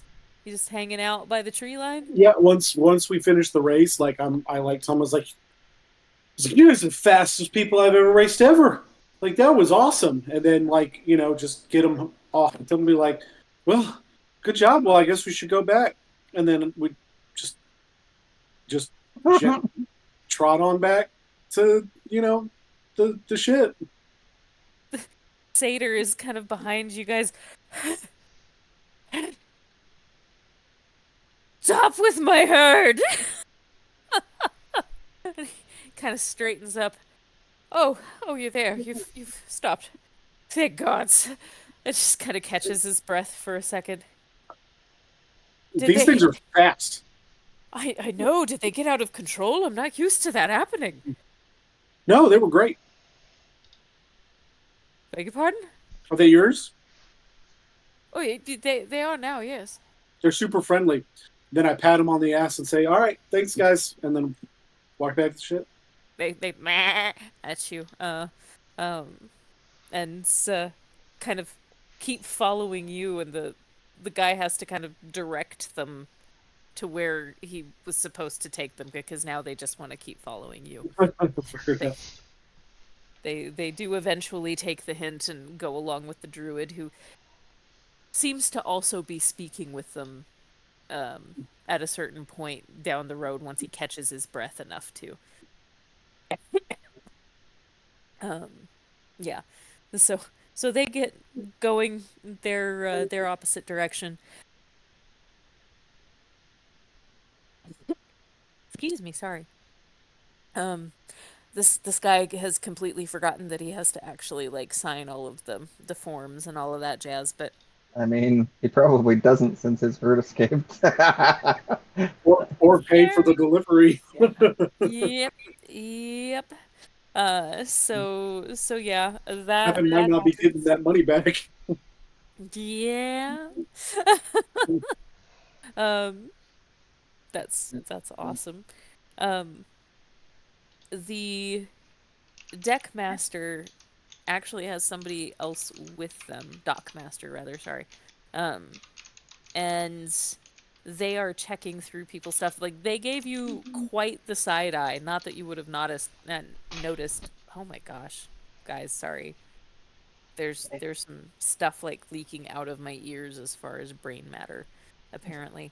Um, so you would not necessarily have noticed as you were racing. The rest of you can probably see that passengers, anybody from a passenger vessel, the other one had a couple of passengers, mainly cargo transit, but are checking in with someone else, and this other person has been giving you guys side eye, keeping track of where you are this whole time. And the captain comes up to you guys, like, "It was a pleasure to have you on board. I don't know what the hell is happening there as all of the sheep go running past and all of that. I'll tend to that, but you'll want to check in with the gatekeepers, since you're traveling from above. They just like to keep track of who's where. So if you need I'm sure they transport do. again, indeed, if you need transport again from us, Look I would somewhere else. We consider that. understand. No, you were very instrumental in keeping us afloat, as it were. So you would be welcome on board again should you ever need passage upward That and is help. that is very kind of you. Thank you. Um, he will um, kind of give you a nod and tip his hat to you, and then get back about his business of getting everything unloaded to where it needs to go and all of that jazz. Um, I and won't. yeah, Yeah, so I won't bother climbing up in the seat, but I'll take the rein. I'll take Quimby's reins after I've got him all hitched up and start leading him sort of over towards the receiving line, I guess. The customs line. yep, as it were.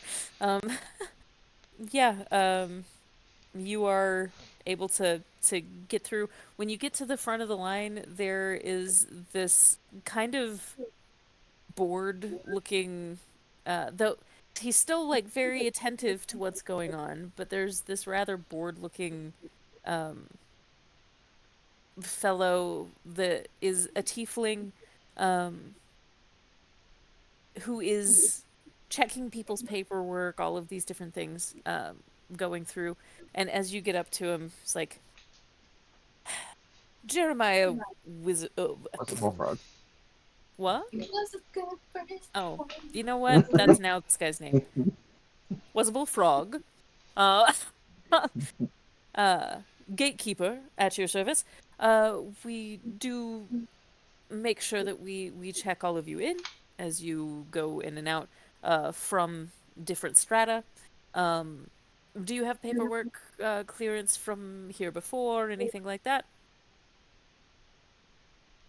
So, how much traveling would I have done? Would I have come to this level at some point? You said that you were mainly like from the area of um like where we started, right?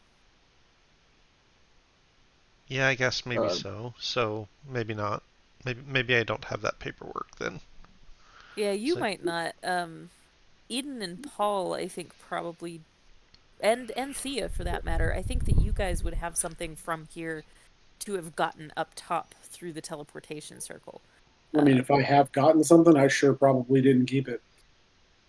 unless Eden kept it for you. Eden I probably think has that's it.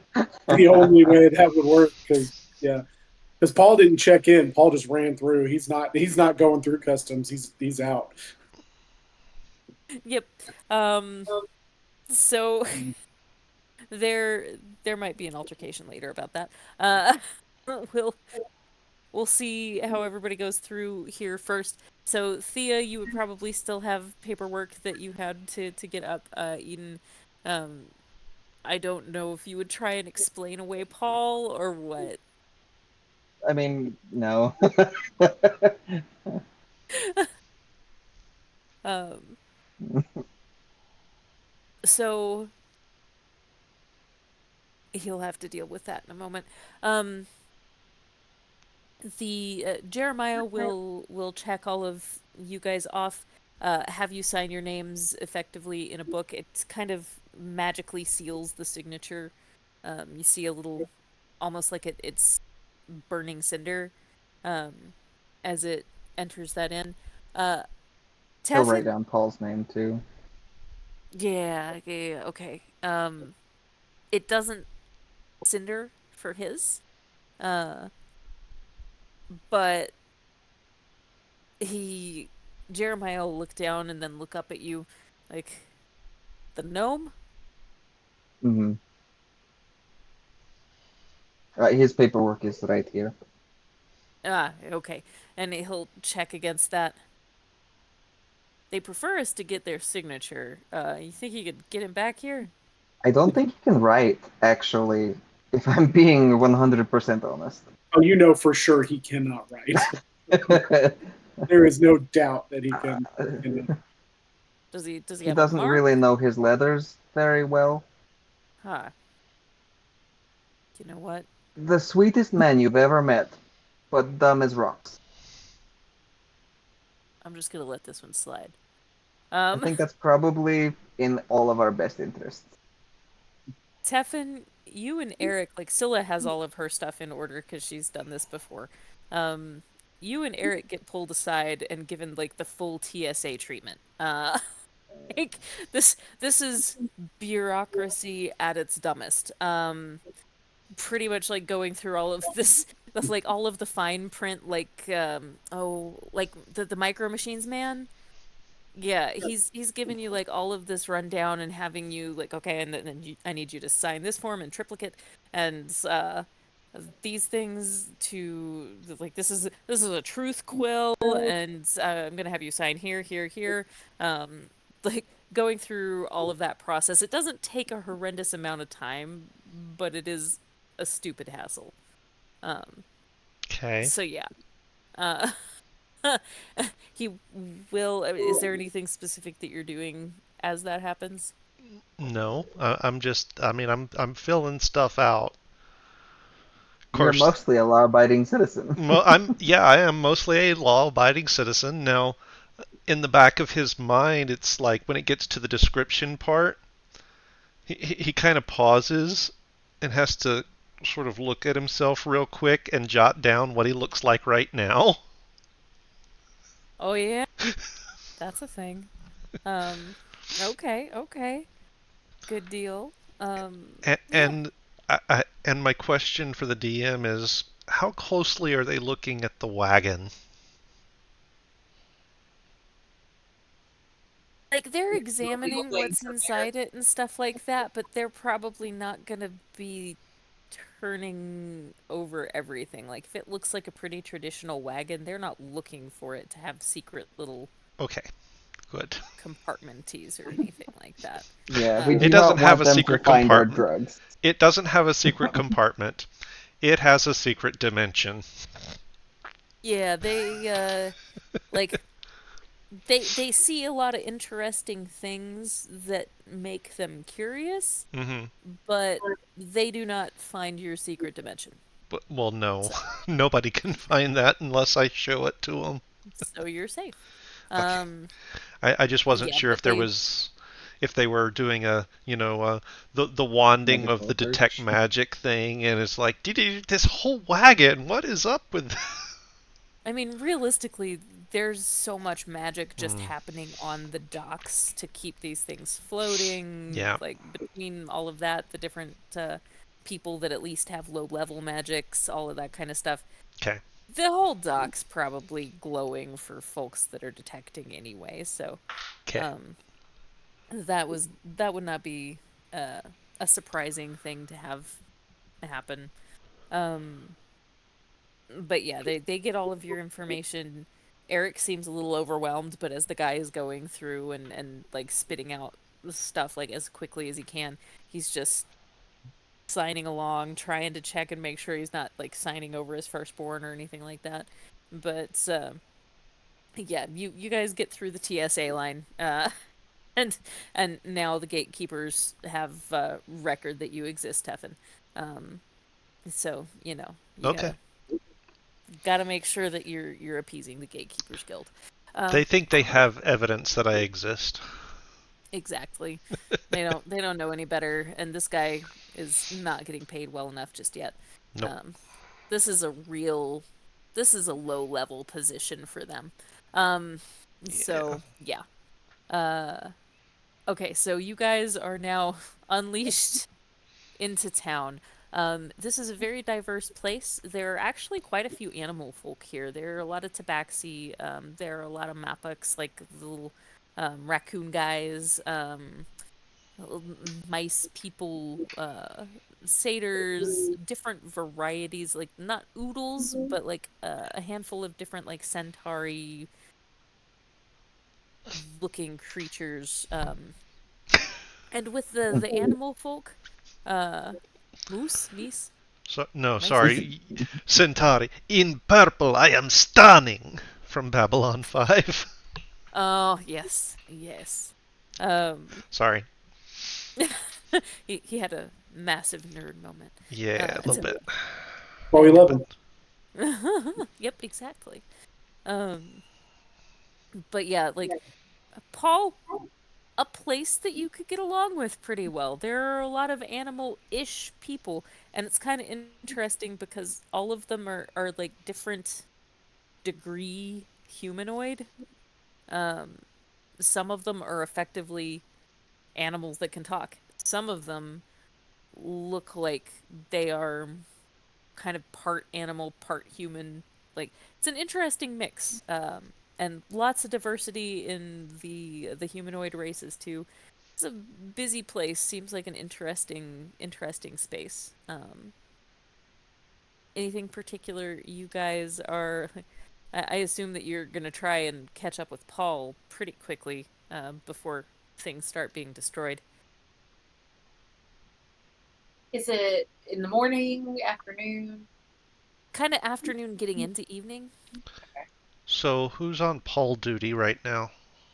Oh, Eden. Eden is just walking in the direction that Paul was going. He's not going to be able to keep up. He's not going to try, but Okay. he'll just sort of follow Paul. Well, Go at it, Paul. I suppose we should find accommodations, yeah? Thea? Yeah, we can do that. Um, or I have a new spell, and I can make a tower appear for us if we wanted to go ahead and get on the road. Uh, I don't really remember where we were going from here. I don't either, South? so maybe we should follow with Eden until he finds Paul and figure out what the heck it is we're doing. I like Well, that the plan. unfortunate part is I think Paul is the one who more or less knows where we're going. Oh, That's we're screwed. terrifying. Terrifying. hmm yeah, we're going to Absolutely talk with the Dreamweaver, right? terrifying. Oh, Uh, that's the right. the the Weave Walker, yeah. Weavewalker. Okay. Well, Because I know the Weavewalker, right? Paul You don't knows Or know the. know him of. personally. Yeah, you know of him. You have probably not met him personally. So, yeah, but you've been on this continent enough to have heard stories about him and know that he lives in the Kingdom, Fiefdom, Empire of the Crystal Spades. Like, kingdom's not right, it's a queen. Uh, but, yeah, the Empire of the Crystal Spades. I'm gonna have to change that in my brain. Um, but yeah, so you have a rough idea of where you're going Ish. ish. Is this town is part of the Kingdom of the Crystal Spades, right? Or is this outside of that empire? This is outside of that empire, just a little. Like this Okay. is somebody else's jurisdiction. You would probably also know, having been here, that like they're kind of the empires in this space are cooperative. So this one still, while outside of the jurisdiction of the Crystal Spades, is um, still like friendly to the Empire of the Crystal Spades. Okay. They are like sisters, the queens in the spaces. Um, they would have been called sisters. Okay. Well, whenever Eden and I finally catch up to each other, and he catches up to me, I guess Well, I you just were walking back after your whole thing, right? yeah, but I just don't know like time frame, like how long I would have been walking back after you guys went through the, TSA essentially. Right. Um, do we think that Paul knows Marco Polo? Do you Marco. think Paul cares about Marco Polo, or would he just be seeking out the closest tavern? Good point. Like, it would take them a little while to get through the TSA line effectively. Not like a horrendous amount of time, but long enough that I don't know if Paul would have cared to wait for them unless he felt like there was a darn good reason. Oh, If if I got back or while they're going through TSA, I'm literally shouting at them, "Hey, are you guys coming, or I need to go to a bar without you?"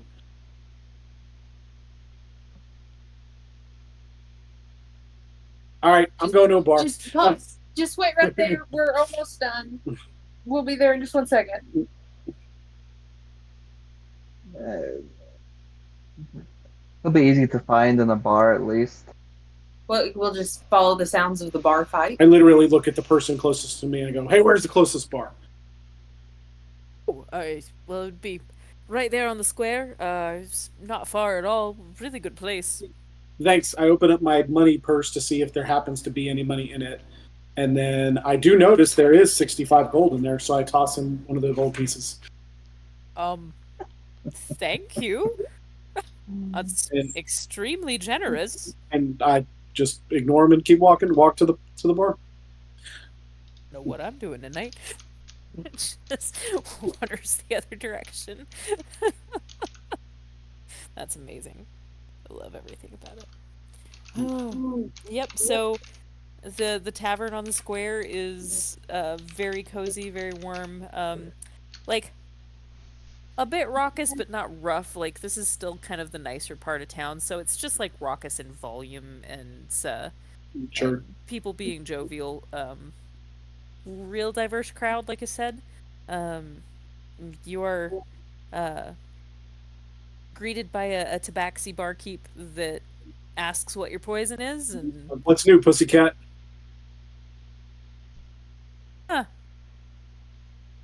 you know, I've not heard anyone call me pussycat in a long time. That's like a generational thing here. I hadn't anticipated being called that today. Well, if you're lucky, I won't poison your drink. What's your favorite? What can I get you? What's the strongest thing you got? Ooh, strongest thing I got. Let's see. Me. God. We've got this one. This one's really, really good. This is Win Hyssop whiskey. I will warn you, it is very strong and also a bit on the psychedelic side. I'm sorry, you cut out on that one, Danny. A bit on the what side? A bit on the psychedelic side. And Paul kind of just looks like, sure, whatever. I'll take it. All right.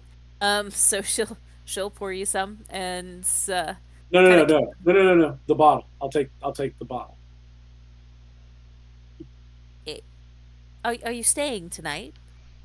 I don't know. Stay tonight. She'll put the bottle down and just like highly imply it's probably a good idea to not go anywhere after drinking this. So I have you roll me a con save at disadvantage. So before I start drinking, I do go find like a table or a booth or something in the corner and kind of post up and waiting for everybody else to start showing up. Okay. So Cool. 7. Oh dear. As you're sitting there, time distorts a bit. You're not totally sure how long has passed, but you're pretty sure your hands are getting so big. It's like they're inflating like balloons, man. And your ears start feeling really light and a little airy, and it feels like somebody's blowing into them, and that's real strange. And colors have weird smells that you can't quite figure out why the colors smell that way. I start licking the wall. It tastes like Snozberries. The snozzberries taste like snozzberries. Yeah. It tastes like schnozberries. Um, it's real real trippy in here. Everybody's faces distort a little bit. Everybody seems to be moving at different paces than what you can make your body move. So like you move your hand up here, but what you feel is like it's real uncomfortable. Um yeah, at some point in this space is when you guys will catch up after making it through your TSA. He's got long enough to get some of that in him first. Paul, Paul, Paul. He is licking the wall. Yep, that's delightful. Is that a normal thing? Uh, I mean, he put the no, stone in his mouth. So. it is not mostly a normal thing. Should we be concerned? I I mean, he does mean, not seem to be in danger unless the wall is poisoned. asbestos, man. Yes, I think that or lead poisoning. Lead Um, poisoning, it's just lead paint. yeah, I think that we should just give him a regular drink and let him drink himself into unconsciousness. I will heal him and let him sleep. It sounds better than whatever he is doing now. Um, Whatever that is, yeah. is whatever that is. Uh, so What are the chairs or the benches made out of? Is it wood or is there like cushions on them? this is definitely wood. And yeah, these are not cushioned. You can see like a lot of people that look like they're locals kind of bring in their own kind of blanket that's just folded up if they're gonna be a while and park it on the blanket. But yeah, it's just kind of rugged, like they're smoothed on top, but kind of raw wood logs that have been given legs um, for benches and stools. I If that start makes sense. chewing on one. I'll Um, have some sleepy time tea. Do we think that will help him? That's about Nope. all I for. It's okay. I will just go pay for drinks. I will get him a big one, and we will just let him pass out. somebody Fair enough. that looks so much like Eden that is bringing over so much alcohol. Um, but are you sure it's Eden? Are you Oh, I don't know. positive that it's not somebody else? I'll let you tell me how that goes. You're stoned out of your freaking gourd. I guess let's roll for it. Let's find out. All right. We'll just do Paul, here you go. evens odds. Evens, I trust you. Odds, I don't. Okay. We'll like eat it. And then take the drink and I down it. Oh, That was fast. yep. Enjoy your drink, I Paul. slide the bottle to eat it and be like, it's for all of you. Oh, thank you. I appreciate that. Eric Here, looks have another over. mug. Eric looks over at you. We absolutely should not drink that, should we? Okay. I don't know where it came from or what it is. um, yeah. So there is a Paul getting gradually drunker and is very stoned in the corner. Uh, Taffin, anything specific for you? No, I'm just Watching it all kind of unfold. watching the whole thing go down and just making sure that Paul's not too far out of it. The barkeep will kind of look over. Gonna get you a drink, hon? Yes, but not that. Yeah, I tried to warn him. To be fair, he called me pussycat, so I feel like he had this coming. She'll like, what's your drink of choice? Um, you know what? I'll just have a, I'll just have an ale. You got it. She'll pour you an ale and hand it over, and just charge you a couple copper. And yep. Meanwhile, you guys are over there just watching Paul slowly descend further into madness. Like, you think that you're straight up, but the walls, for some reason, are moving. And now you're fairly confident that you're standing on the ceiling, unaware that you have fallen off of the bench and your I start feet are trying just to kind of. jump from the ceiling to reach the ground.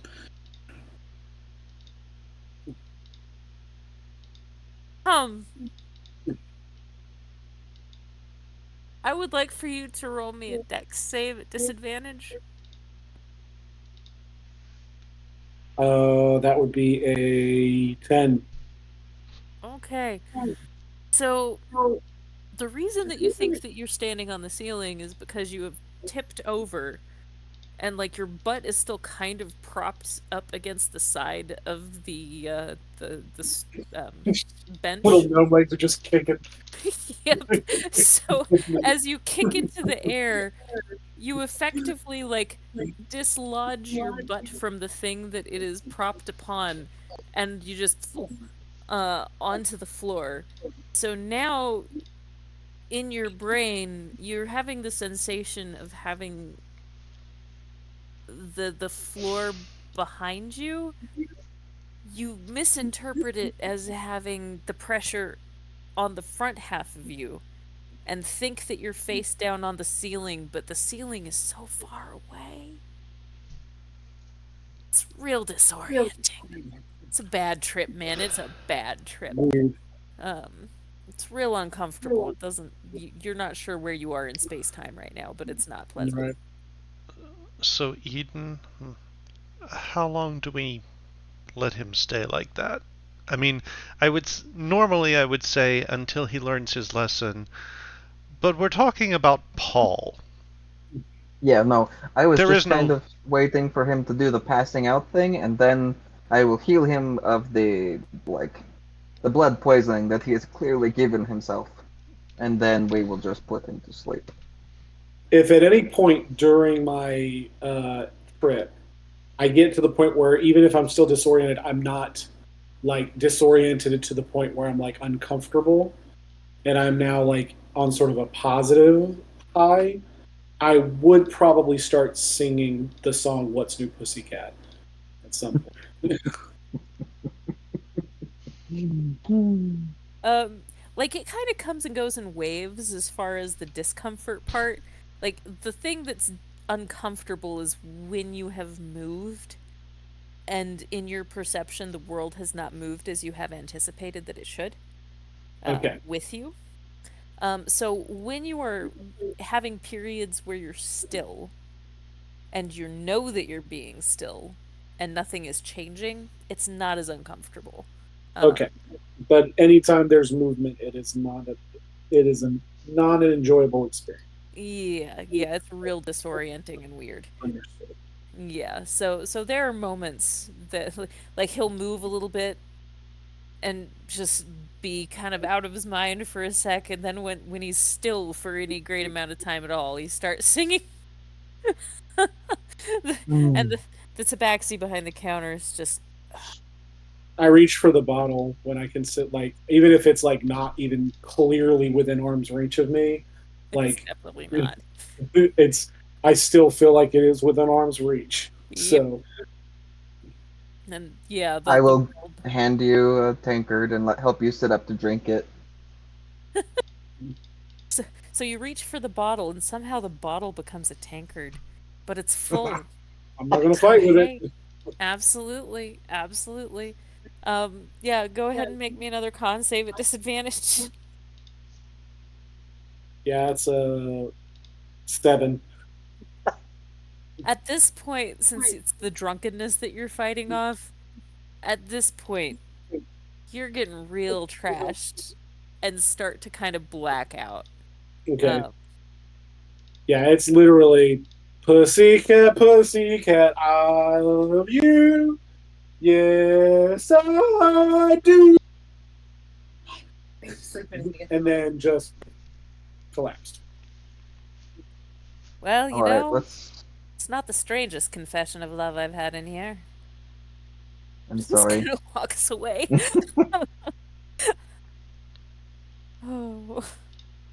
All right, shall we take him and go find somewhere to spend the rest of our evening?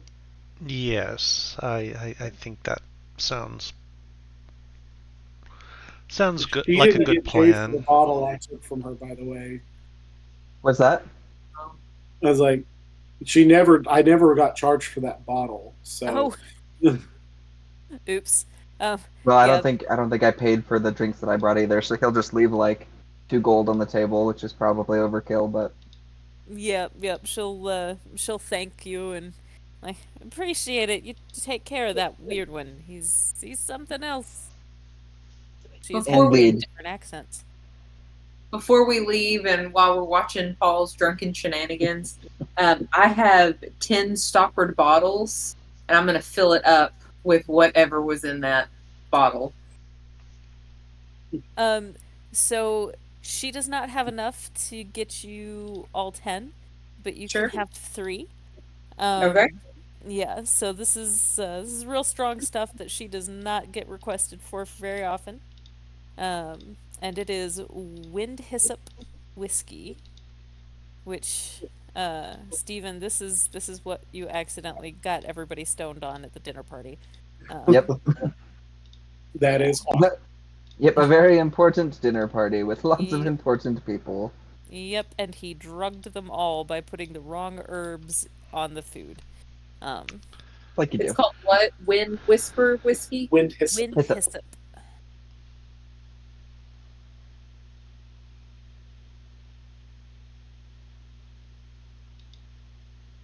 Oh, you go. You never know that can come in handy.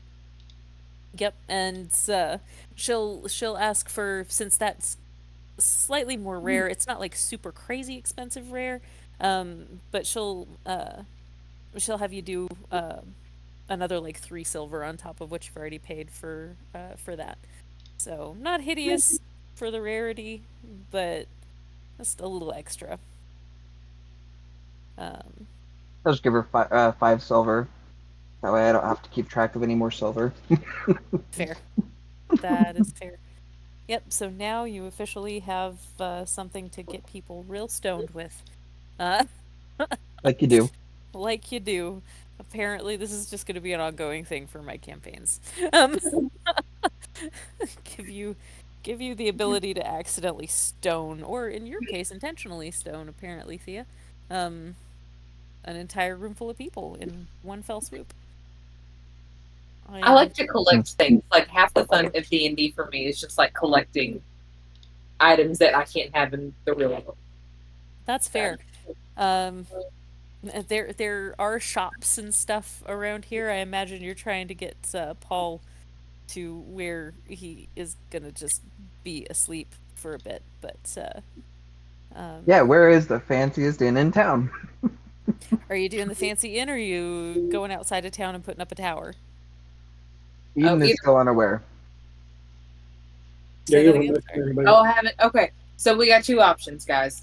We can post up here for the night and get on the road in the morning, or because it's still kind of early-ish evening, right? Yeah. Yeah. Or we can go ahead and get on the road, and I have a new spell where I can make us a small tower to sleep in. I mean, I would prefer to stay in town. I have some shopping I'd like to do, and perhaps I can have some small performance.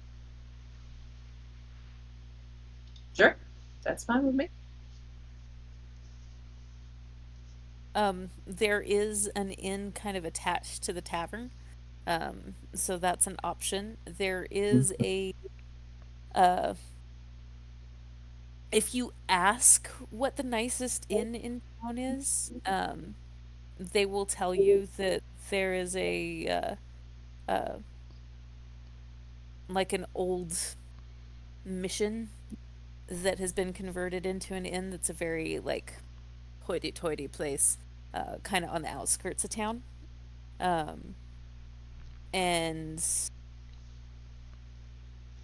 if you head that direction, it's real nice. It's very beautiful. There's like a really cool like fountain that's been enchanted in the front of it, but it is kind of off the beaten path, so not as many people in front for foot traffic or anything. Hmm. That's okay, because he wants to go shopping. So once they put Paul in a bed, Eden will leave. All right. And so that's going to be 3 gold per room, and you can do big. Uh, 3, 6, 9, 12. I mean, I'll probably stay in the wagon again. I don't know if you've noticed, Eden always gets you a room.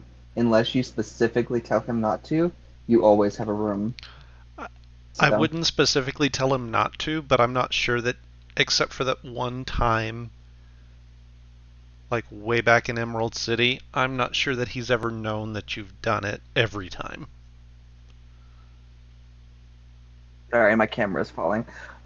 Yeah, he does, but Yeah. so unless you tell him not to, he gets you a room every time. So that's 3, 6, 9, 12. Hello. Huh? Yeah.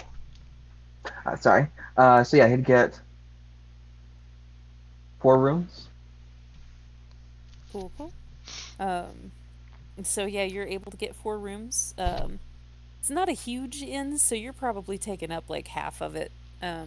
But it's like they didn't have enough guests to fill it anyway, so they're happy to have you. Um, and Yeah, it's until Paul wakes up. yeah, we'll see how that goes for him. The day's been Um, produced. it's got like beautiful pergolas that are just vine covered with like fruit hanging down and all of that on in the entryway, and there are like little fireflies that seem to be going in and out, and it's a really pretty little magical looking place from the outside, and nice and cozy on the inside. Like every place has its own little kind of fireplace, Mm. and you can do like the double beds or the bigger singles, anything like that. So, um, Yeah, he'll just yeah, go hand out everybody's keys. And then... Oh, I the guess that would be one reason that you might know Tevin, because he would have to give you your key to your room. Oh, okay.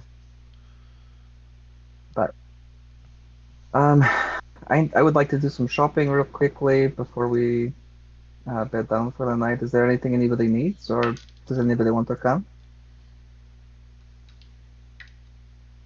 To come, so it's okay. And Paul is out. So, Yeah, I'm curious to see what's on this new place. See what they've got. um, I will cure Paul of his disease. I won't wake him up, but we will cure his disease. I feel like I should maybe stay with him in case he wakes up. Eric says, Hmm. that seems like a bad idea to leave him unattended. I mean, after a bender like that, he usually sleeps through the night. But if you would like to stay, that's fine.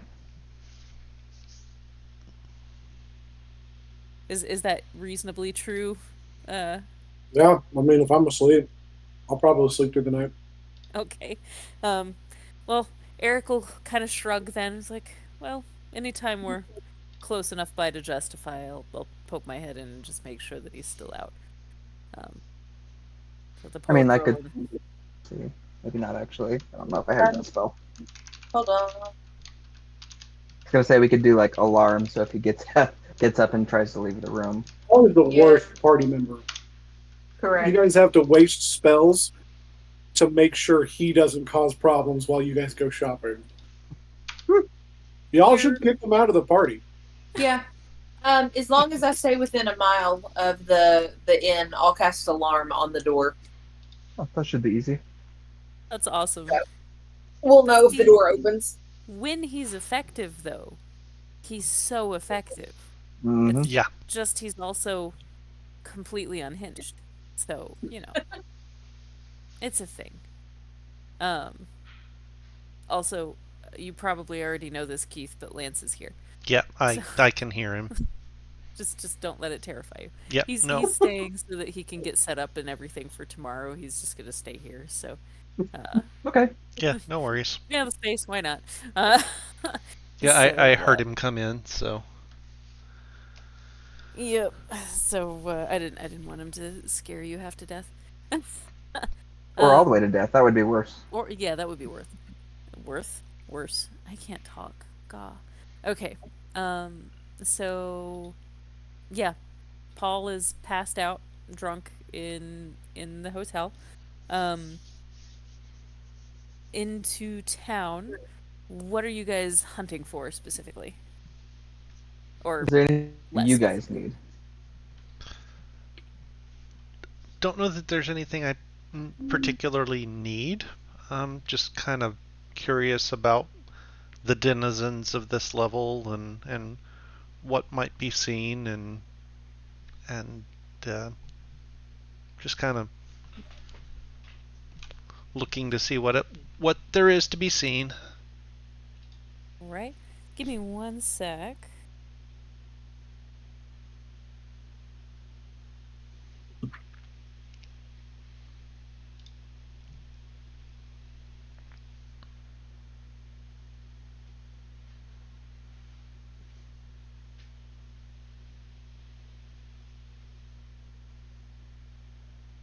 Okay. Um. So where is my? Oh, there's my notebook. There is. I mean, there's definitely a lot of busyness happening through town. There are several restaurants on the square. There are little trinket shops. There's a bicycle shop, so there are actually some little uh, like bike trails that people are using in between some of the busier spots. There, there is a where'd it go?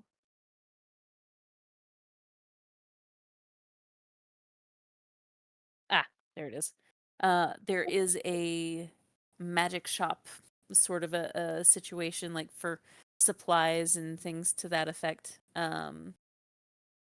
There are, hmm,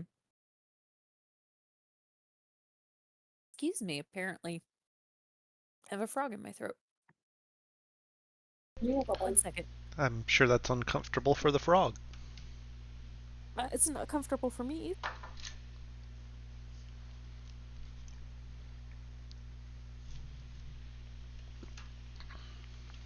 Okay. Um, yeah, uh there's like a brewing shop that has all of the different supplies that you would need for that kind of thing. There's one shop that's like entirely because of where this is in port. Um, there's a bunch of like nautical instrumentation and like weather divining things, stuff like that. A bunch of different things to that effect. And while some of the more niche ones, like that one, don't really look like they have very many people in them, there might be occasional people that have their own independent, like sailboats and things like that. Um, right now, that one only has one person in it. The stuff that has a greater variety to it seems to still be pretty active right now, even at this hour. So, fair few people kind of coming in and out of different places. There's a bookshop, um, and like a potions shop, things like that. Um, the potions shop, you're not totally sure if that deals specifically with magical potions or if that is uh, kind of like tinctures Tinctures. and little things like that. So, yeah, that's kind of what you're looking at on the square there. Um, Theo, is there anything in particular you would like to purchase or need? No, no. Did some shopping before we left. I have some tinctures that are a deterrent for questing beasts. Is this Hmm. Cannibal Cove? Is this still part of the Heartlands? yes. Okay. This So whole strata is the Copno continents, and that is the Heartlands. okay. Okay. Because Silly gave me that field guide to the Heartlands. Ah, Um, so would that have any information? Like, I mean, I don't really. Reagan doesn't know what a questing beast is, but I have that. Would I get any other information about like things that we could stock up on from that book? Yeah, so with that, you would find out that there are a variety of different herbs and things like that that you can't find anywhere other than the Heartlands. Um, that would have decent resale value in the other strata. Actually, the grasslands are almost entirely made of something kind of akin to lemongrass, kind of like a lemon lavender scent that's frequently used for teas You elsewhere. kind of build a house out there and just live there, so it smells amazing. Right? I would not have a problem with that myself. Um, as far as like in the Empire of the Crystal Spades, they are an underground civilization, and they are dug into all of these different passages and caves and all of this that are abundant with different fine crystals. There are, and most of them have different magical properties about them too, at least as enhancers, if not like fully magical themselves. So as you head south into that area, um, you are going to be welcomed by a plethora of opportunities to see different crystals, things to that effect. Um, there are healing waters that direction as well. Um, let's see. Tweedlecraft would be something like there's a whole section about the Tweedles that live in the mountains and the different crafts that they make. They're much more primitive, but tend to have powers that enhance strength, some amount of telepathic connection, things like that. Trying to think if there's something specific. Um, So the field guide deals a whole lot with the geography and some to the with the like inhabitants, but um, other than giving you like a rundown of the different places at the time this was written in the major cities, it doesn't really give you specifics of what you can find where, as far as like shops, things like that. It's more what the actual lands have. So you would know what a questing beast is. You would know that in this area, with the rune jungle being all around, um, you would be aware that there are dangerous jub birds. Um, that effectively have giant axes for beaks, and there's a lot of like poison involved and things like that. Horrible. In yeah, the area around here.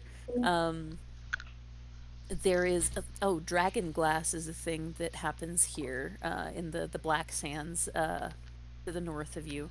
And dragon glass has special magical properties as well. It's kind of like its own form of crystal, and a lot of magical items can be made from it. Um, below there is a whole colony of dryads in the forest as you pass through on your way to the Empire of the Crystal Spades. So there's a very thriving community of kind of dryads and um, what's the kind of treants.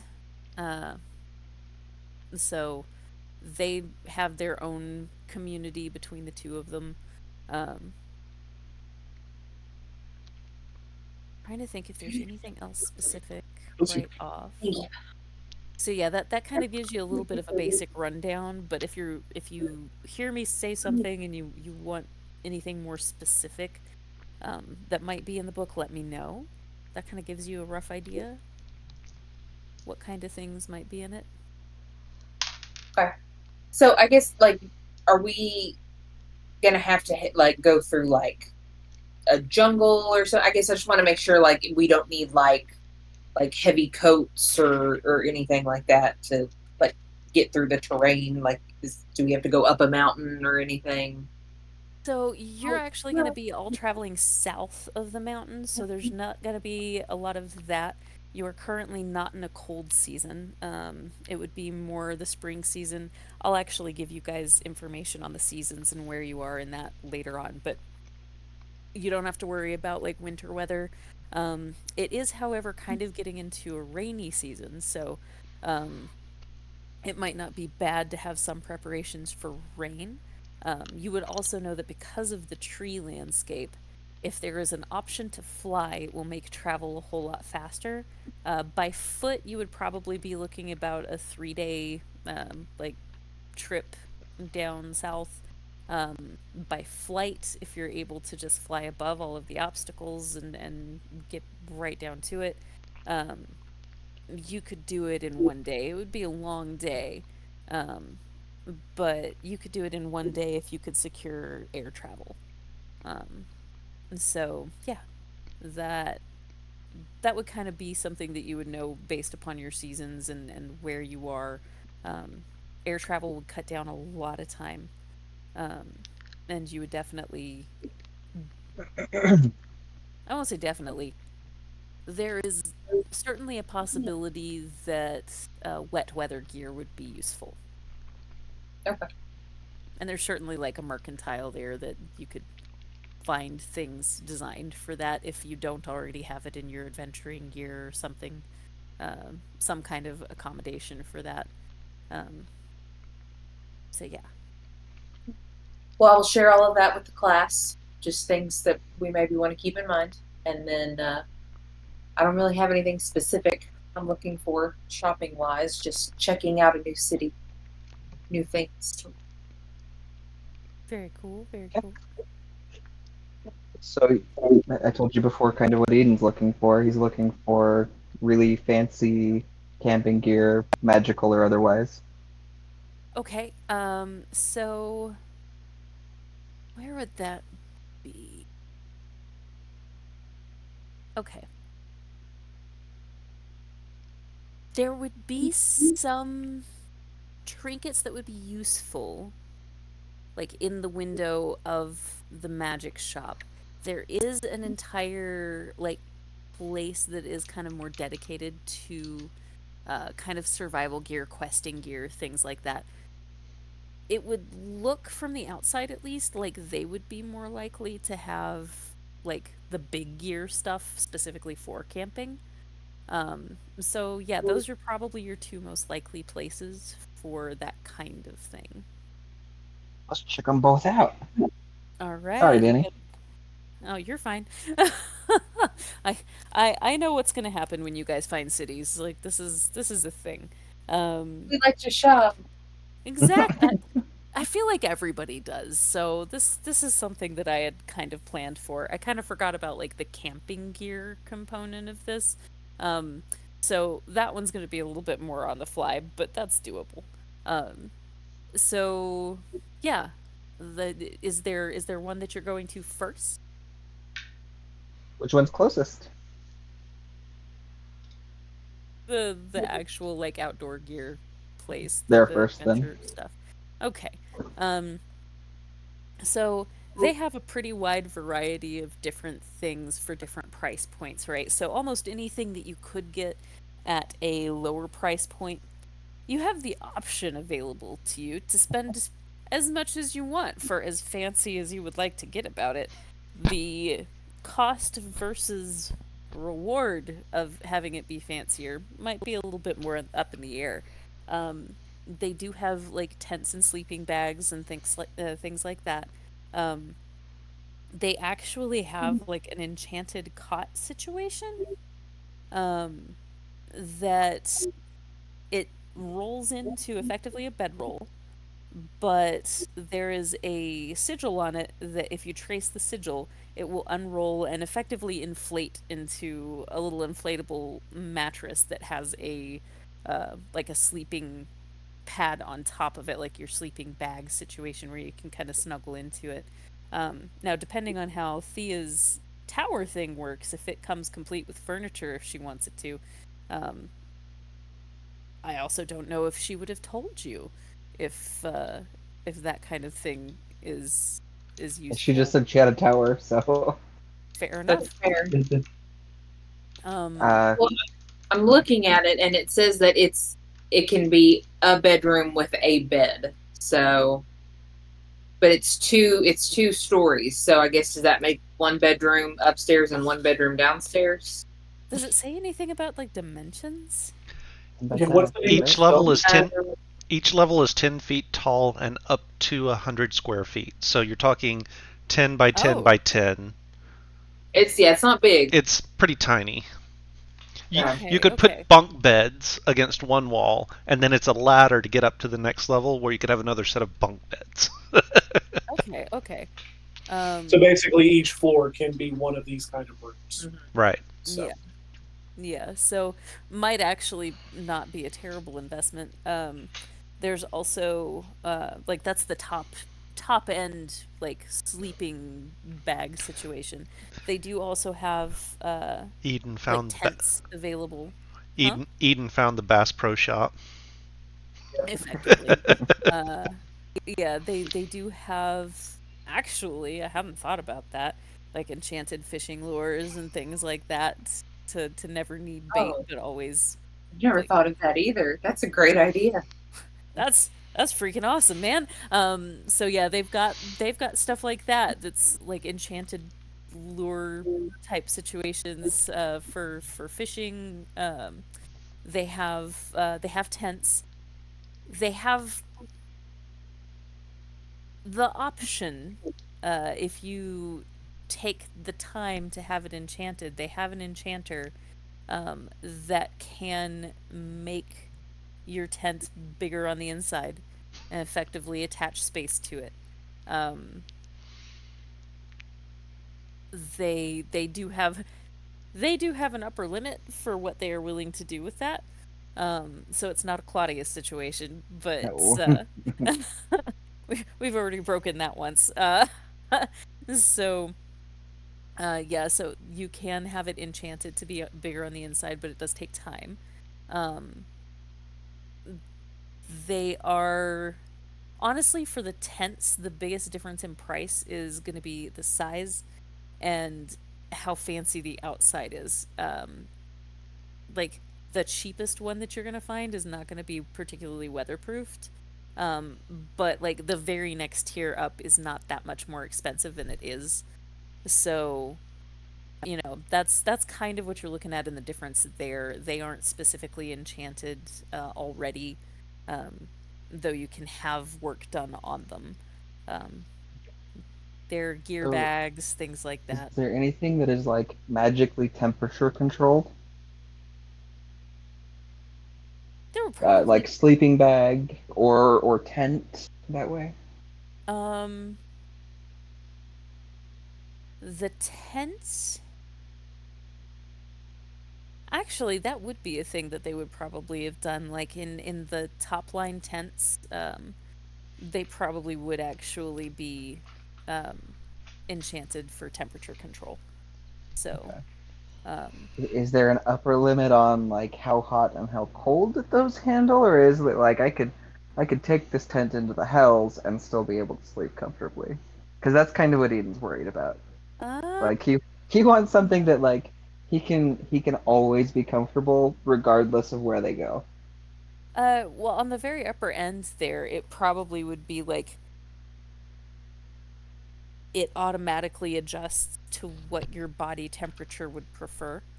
Um, Okay, so like once you've attuned to it, like it would require an attunement slot, right. but it would understand from your attunement what temperature your body would prefer to be at and just adjust accordingly. Hmm.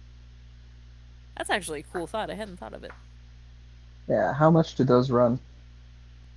So for like how are you wanting one that is big enough for everybody? She is probably not thinking that direction. He's probably, this is sort of a selfish, like, I want to be comfortable regardless of where we go. Hey. And not everybody seems to care about that as much as I do, so. Him, him, him, him, him, him.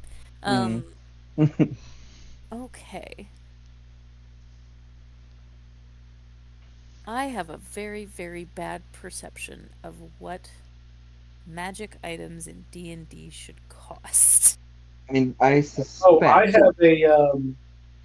I have a thing So there's for a that. yeah, there's sort of a guide in the DMG.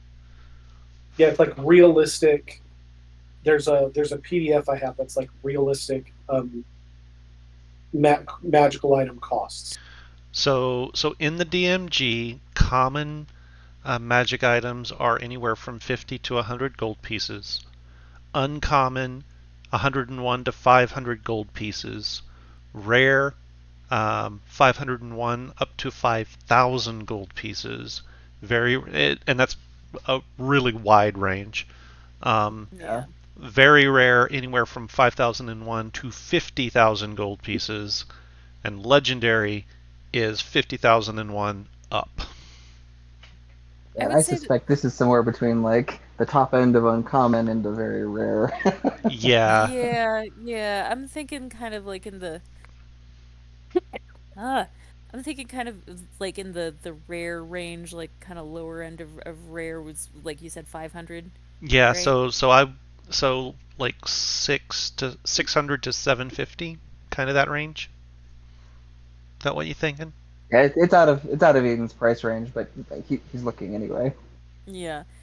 So I'm gonna say that was like for the size that you were interested in, probably about like 500.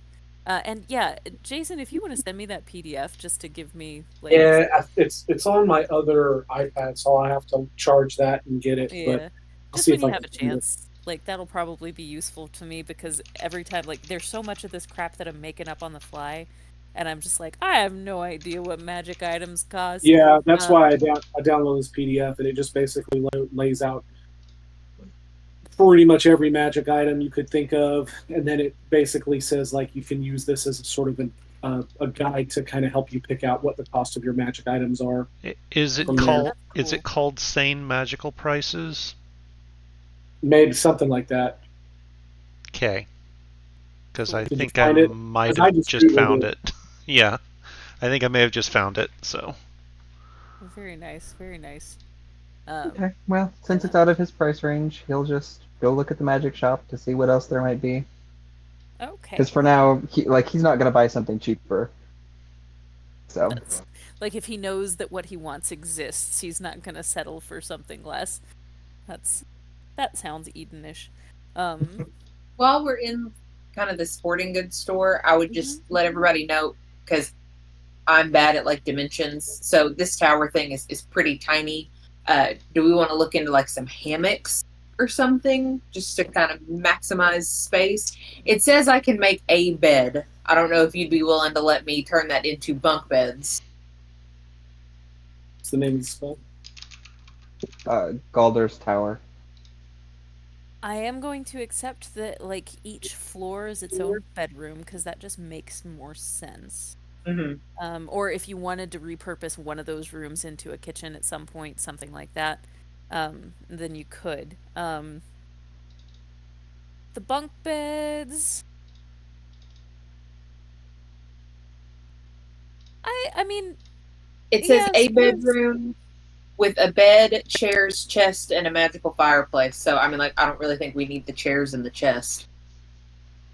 Yeah, I would say if you're giving up the chairs and chest part of that, then I would be okay with it having a bunk bed. I mean, there's not going to be like bedding or things like that, but You can uh, cast it at higher level. Do you have fourth level spells? Well, I'm casting it as a ritual.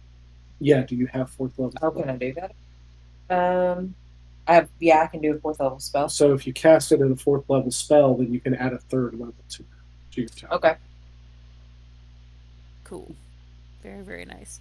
Um, yeah, so that's In fact, you can have every level higher you cast it. Well, four is my highest, so I mean I can have three Yeah, so you could floors. cast up to 3 floors. Yeah. If they want, like, if they want their own sheets, bedding, things like that, then they would be using their own bedrolls for that. But, like, yeah, I would be fine with you having that as being bunk bed situations. Okay. Like, there are some different ways that you could get around that, too. Issue. Excuse me. Like, I used to always kind of joke with a friend about having one room of a hobbit hole house that is a bedroom where the entire floor is effectively one The bed. gigantic mattress. Yeah. And you just spread like pillows and blankets all the way around.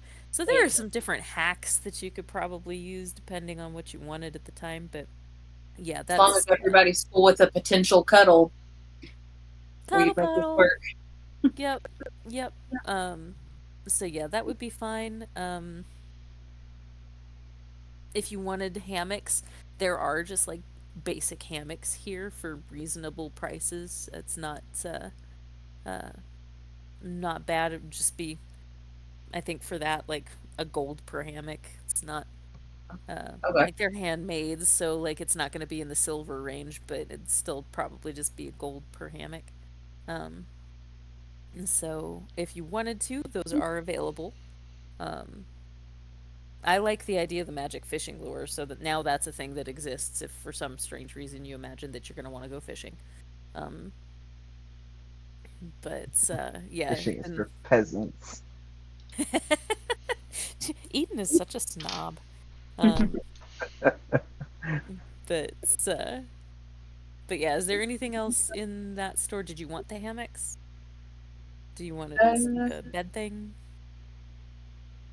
no, I'm cool with.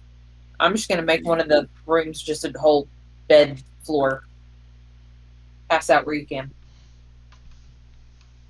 I think that's a good idea. Um, all right. So you guys are good as far as that goes. Okay. So the magic shop um is Wellwicken's wonderful wild magics. Um, It is indeed. so this is a different kind of place. Um, you can kind of tell that this is not the same as other places that you have gone that sell magic items specifically. This, you walk in and there's like weird little colorful explosions going off in corners. Like the store manager is currently chasing something across the floor, trying to catch it to put it back on a shelf, where it was apparently underneath a glass case, before. Um, there are little things moving all over the shelves, just like actual items that appear sentient and moving around. There are vials of really off-looking potions, different things like that going on. Um, the the lady kind of pops up, um, and has the look of frazzled intern about her. Um, and will smile really big, kind of pull her hair out of her eyes as she holds this little mechanical creature that is currently like biting her hand, trying to get her to let it go. Um, and and so it's like, oh, welcome to Wellwiggins. How can I help you today? We have all kinds of different things that might be useful on your journey. Like very rehearsed, very artificially bubbly. Do you need some help? Um, maybe. But how can I help you first? I should ask that first. Maybe take care of the thing that's biting you Can, first. We can wait. Okay, that's really good because I'm bleeding. can I see an off switch for the thing that's biting her? Roll me a perception check.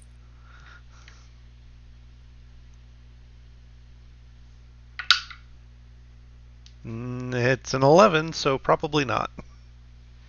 Yeah, no. About that same time, she starts trying to like tear it off of her hand, and two swords uh, against a shield that are hanging from the wall begin to argue with each other very loudly and progressively getting louder um, about which one is better. Thank you, Jason. And, and she turns around and is like, "Hush, you two! I will separate you again." And manages to pull this like clockwork miniature wyvern off of her hand. "Okay, we have discussed this. I will let you out of the case if you behave yourself. This this is not behaving." And goes over and puts it back under the glass case. And she'll cast a little something, and her bleeding hand will stitch itself back together. "I'm really sorry about that.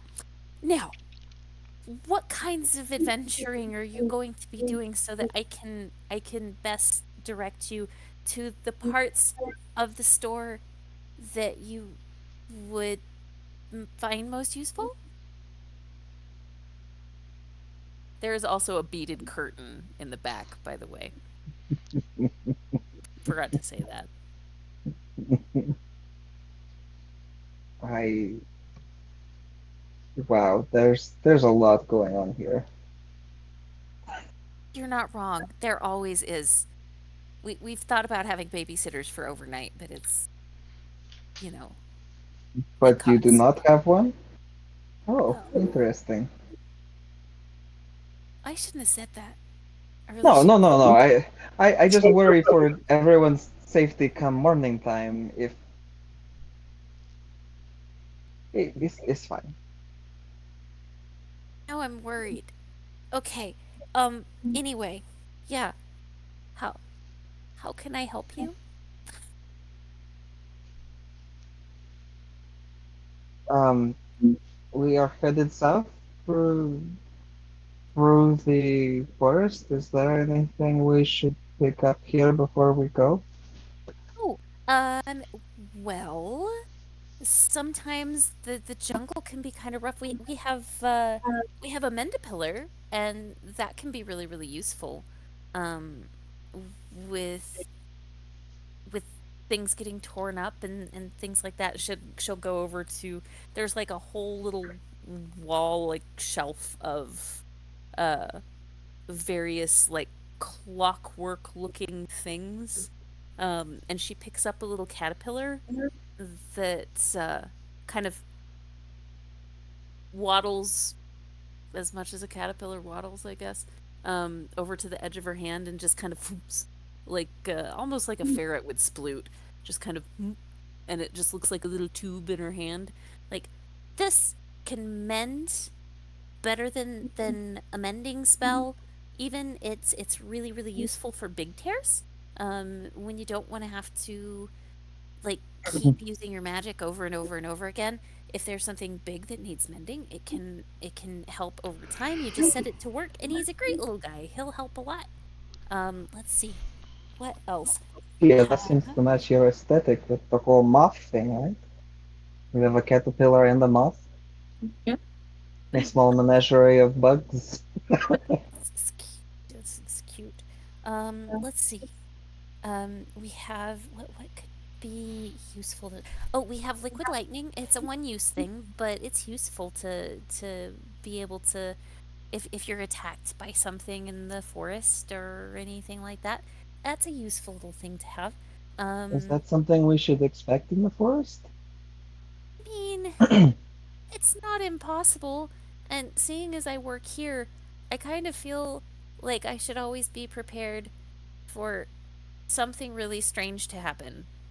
So, we have, there are questing beasts, there are jump birds, there are other little, I mean, not that those are inherently bad things, but it's not something that you want to run into either, right?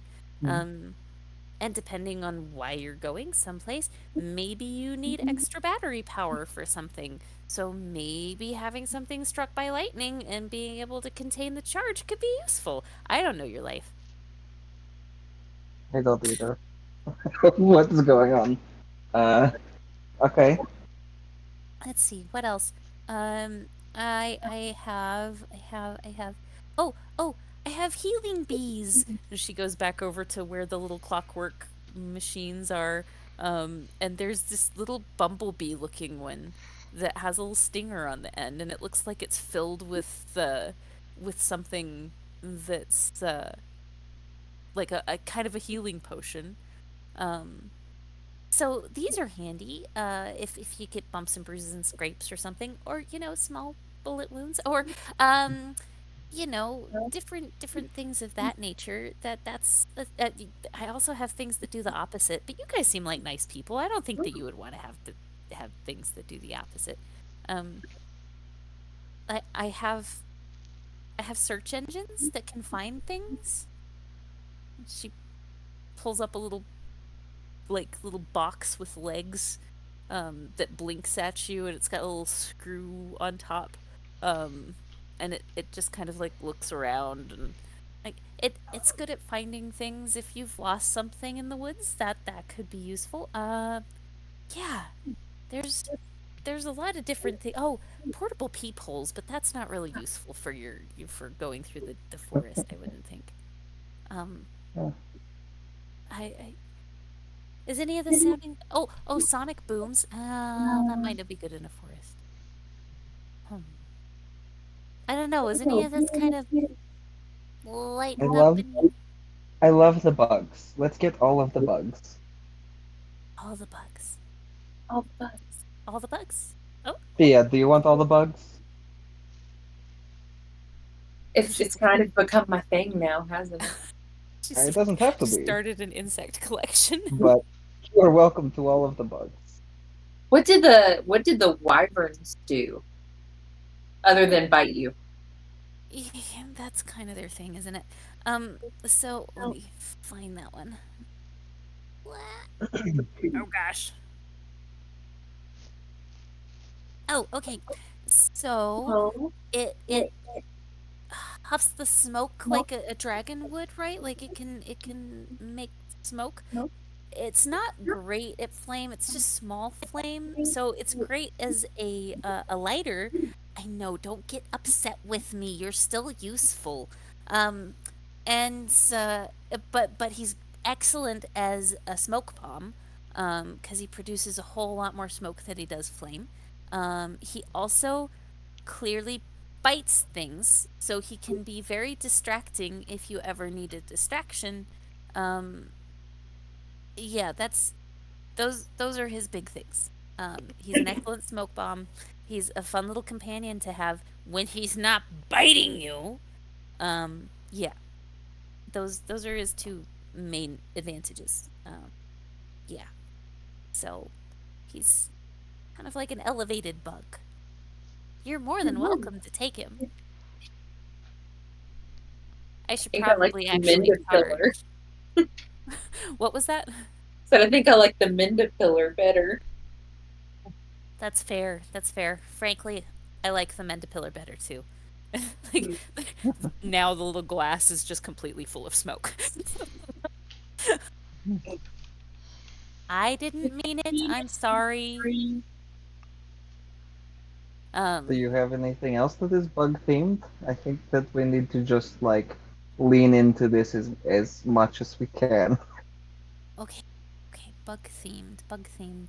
Okay, so we've got the clockwork silver skeeter ski toe, sorry. Ooh. Yeah, yeah. Oh, we have clockwork earwigs. They are really good for translation, and they're also pretty good at recording conversations. Um, so if you're gonna be in a place where you're worried you might not know the language, it's really handy.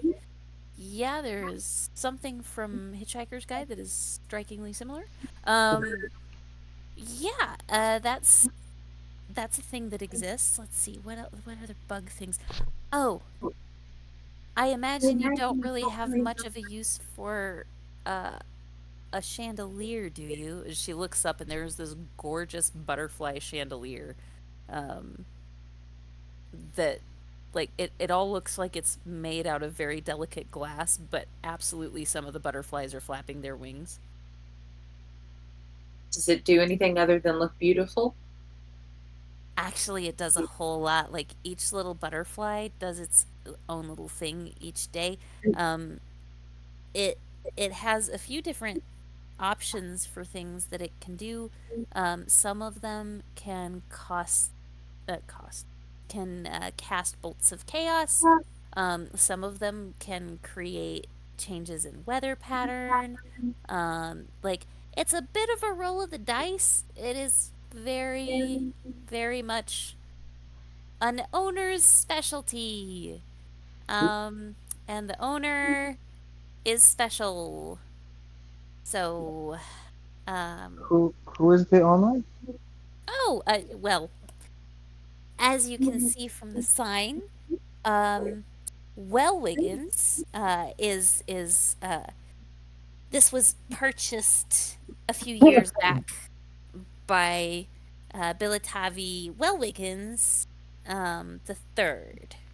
So, Okay, yes. that doesn't ring any bells. And the one person who's heard that name in the last like day is not here. So. Yeah, it's like you guys met her in a different place, but I think Mm-hmm. she just called herself Billy. Yep. So, so yeah. Um, and Paul is asleep. Yep. So, We did.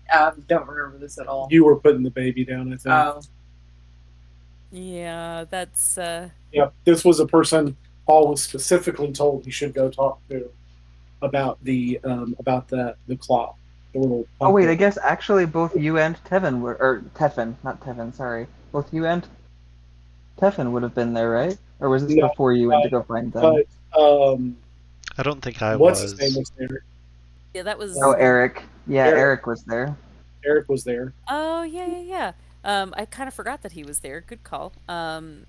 So I guess Eric at this point will kind of perk up, and I forget I have invisible NPCs all the time. Um, I feel ya. Eric kind Yeah, of you're brave for using them because I don't like like I refuse no, to Jason give kills the them party off really quick. NPCs that stay with the party. Like they will die with. Yeah, Don't get attached. you don't get emotionally attached to anybody that I'm playing because they will not make it. I am just really really glad that Steven has only adopted two, and we're gonna keep it low as far as the number of adoptees because he literally has adopted an entire family full of people in the other No, I campaign. love it. Hey, just a heads up, Steven, if I ever DM a campaign, you can make as many followers as you want. That is fodder. like like I will use them to emotionally destroy your character. I mean, with those ones in particular, it wouldn't have taken a lot because they're his kids. So Yep, like, he has literally adopted some of them. Yeah. So, yeah, yeah. Like, oh sweet, something you care about, tragic backstory coming back to bite you. Let's murder them all. Uh, Yep. yeah, that's a thing. Um, so sorry, I totally distracted myself. no, you're Um, fine. Just Eric oh, maybe yeah. catching the name. Uh, Eric kind of perks up at this a little bit, and you do kind of he strolls through and kind of acts really interested in a couple of things and looks back over to her. So, does your does the owner of this place come back frequently? Um, and she'll look. Oh, I don't know. Maybe she owns a lot of places now. I'd say she's back every couple of weeks, at least for a day or two. Makes sure that everything is still alive and nothing is completely destroyed. This is a really weird place to work. This is my first job, and guys, it's really strange. Oh, sweetie. I really like the boss. I'm really scared of a lot of the items that we deal in. Oh, also, we do have health potions. They might all be a little strange. You mute this? What Wait, did? strange health potions? Uh, yeah. So they'll We've seen definitely those heal before. you. Oh, have you? Hmm? Oh, I don't have any left. Paul might, but I'm not sure. Yeah, I still Um, got one. yeah. We have some of those, I guess, if they're the same kind of strange. So if you need, turns people blue when they drink them with like fur. that could happen. That could happen. Yep, that's a thing that I'm sure could happen based upon what I've been told. Yes. Mm. Okay, let's buy all the bug things, the caterpillar and the bees and the mosquito, and let's do it. What did the Okay. mosquito do? She Oh, did so not say. yep, like that would be like the reverse of the bee, pretty much. The bee injects healing serum. The mosquito injects poison. So, um, yeah, that is roughly what those are. Um, I will I will send you guys actual stats on that. Did you want the wyvern? I'll Do you want the wyvern? I'll take the wyvern. No, he looks angry. Oh, You'll take the wyvern. Okay. Um, I'm gonna just. Anything? Sorry, go ahead. Oh no, you go right ahead. Just like anything interesting in the back behind that curtain? Oh, that is a special collection apparently.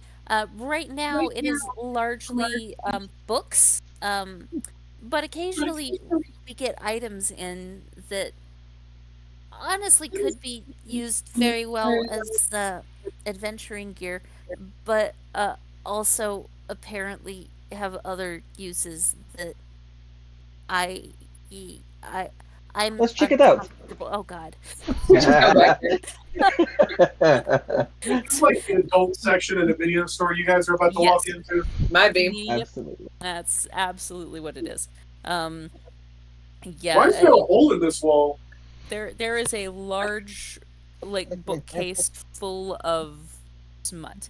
Um, and and there are also some very like honestly probably useful objects that have unfortunate shapes, like a tentacle rod.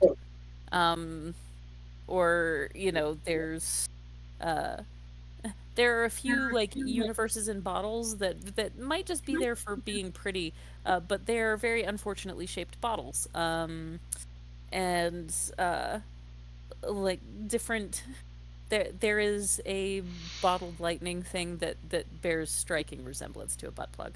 It's just everything back here was not thought out well in the design phase, as far as what audience it was going to be presented before. So yeah, it is. It's kind of where they keep everything that could potentially be suggestive, and then they just leaned into it and went ahead and like because the owner actually arguably really likes smut, just started supporting their favorite authors by selling their books. That is exactly what the beaded curtain is for. So Eden will take a few of those off the shelf. Just a few copper each. Um, yep, couple copper each, no biggie. Yep. Let's I see. love that Smut has made it into D&D. That's fantastic. Oh, That was let's get into D&D was a thing. Say that again. Sorry. I said Smut's been a part of D&D since D&D was a thing. That's true. That's true. This was an accidental inclusion in my first campaign because I started like one of the things available was a tentacle rod, and that just sent everybody completely down the tube. And Yep.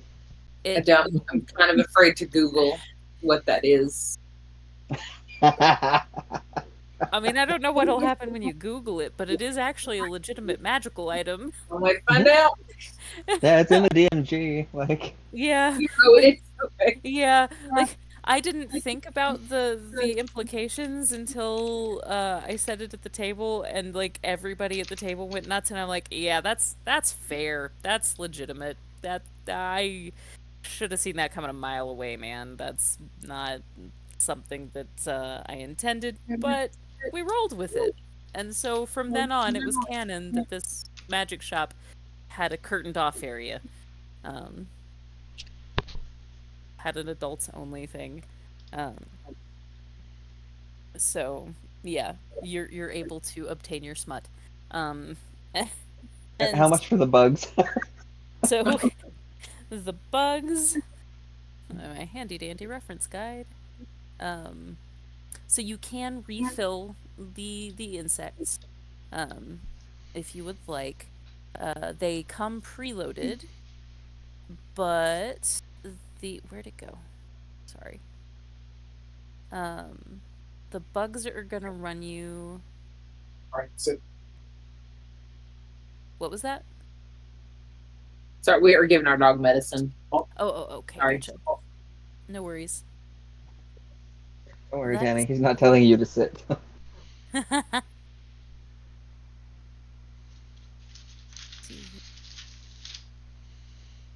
those will end up running you like about,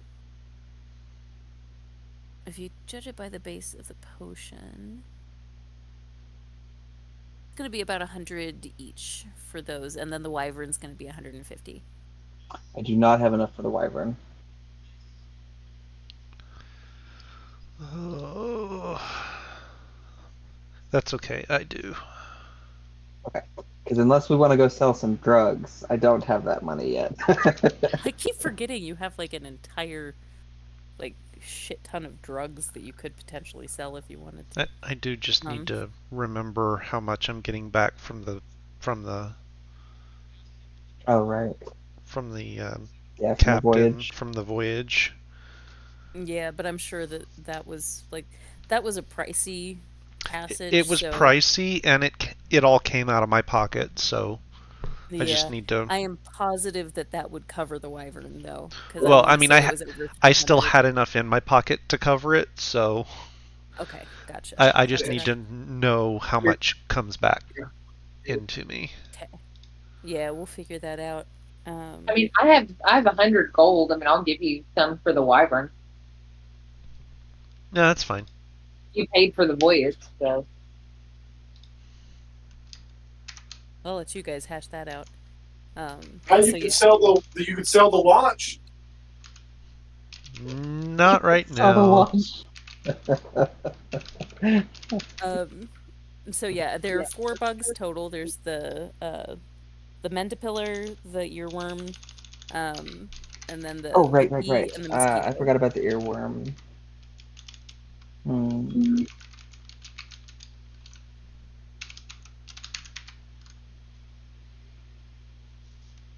what the earworm? That's for like hearing, like speaking language, correct? Because I can read. I have a spell I can cast where I can read anything that's written. Yeah, it translates it to your ear, so anything Okay, so like spoken, it'll Hitchhiker's Guide to the translate. Galaxy. Yeah, it is very It's much a that, and also babblefish. has yeah, it's a babblefish with a record feature, is what it is. Okay. I don't have enough for that one. I didn't count that one on my list here. How much Okay. is that one? So the same as the About others, so 100? each one is About 100. 100. Okay, I can get that one. Okay. Okay, so you And then get do you that want for. to go ahead and put these in your inventory? Because Eden was not thinking for himself, but rather for Thea. So it's the bees, mosquitoes, earworm, and The caterpillar. the caterpillar. Yep. So you now have effectively a bag of clockwork insects. Okay. Bug Well, army. that's delightful. Um,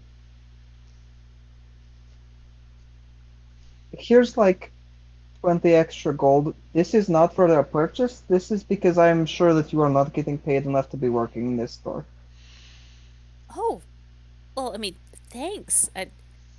It's not bad pay. I'm not sure that it's enough. I don't know that there is enough, honestly. But I think that you thank should be you. getting hazard pay and maybe discuss that with your boss. I'm not gonna lie. I agree. I do really like her, but I agree. she she just kind of like ties her hair back from its frazzle from having to chase the wyvern around the store.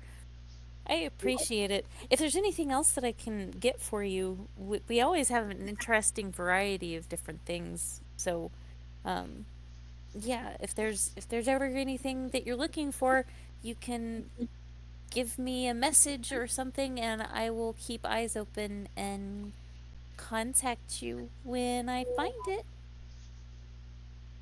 I don't know that there's anything in particular right now, but thank you, and good luck. You, um, yeah, I appreciate it. You guys are really pretty.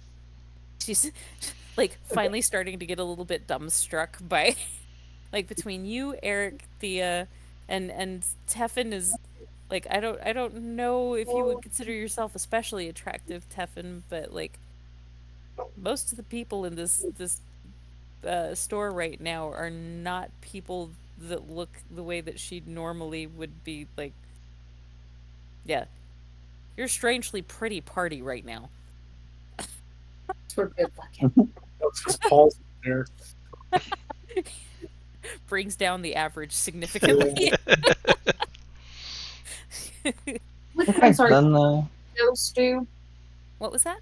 What do the mosquitoes do? Okay, so that's gonna inject poison. Um, and that on a hit is gonna be 2d6. And the bees do the same thing with healing.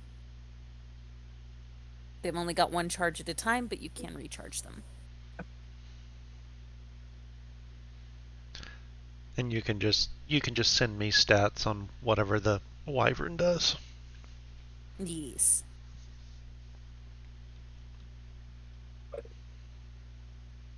I don't have them copied right now, but I will Yeah, make that's sure that you fine. guys That's get fine. these. I'm building a bug army. I've You're got a building a note bug army. that I've got him in my inventory, so I can always Perfect. edit him easier later. for a servant to dream a bug army is about accurate. Hmm. Yeah, I feel like this would be a lot of people's nightmare, so that works. That makes a lot of sense. Um, anything else that you guys are looking for there?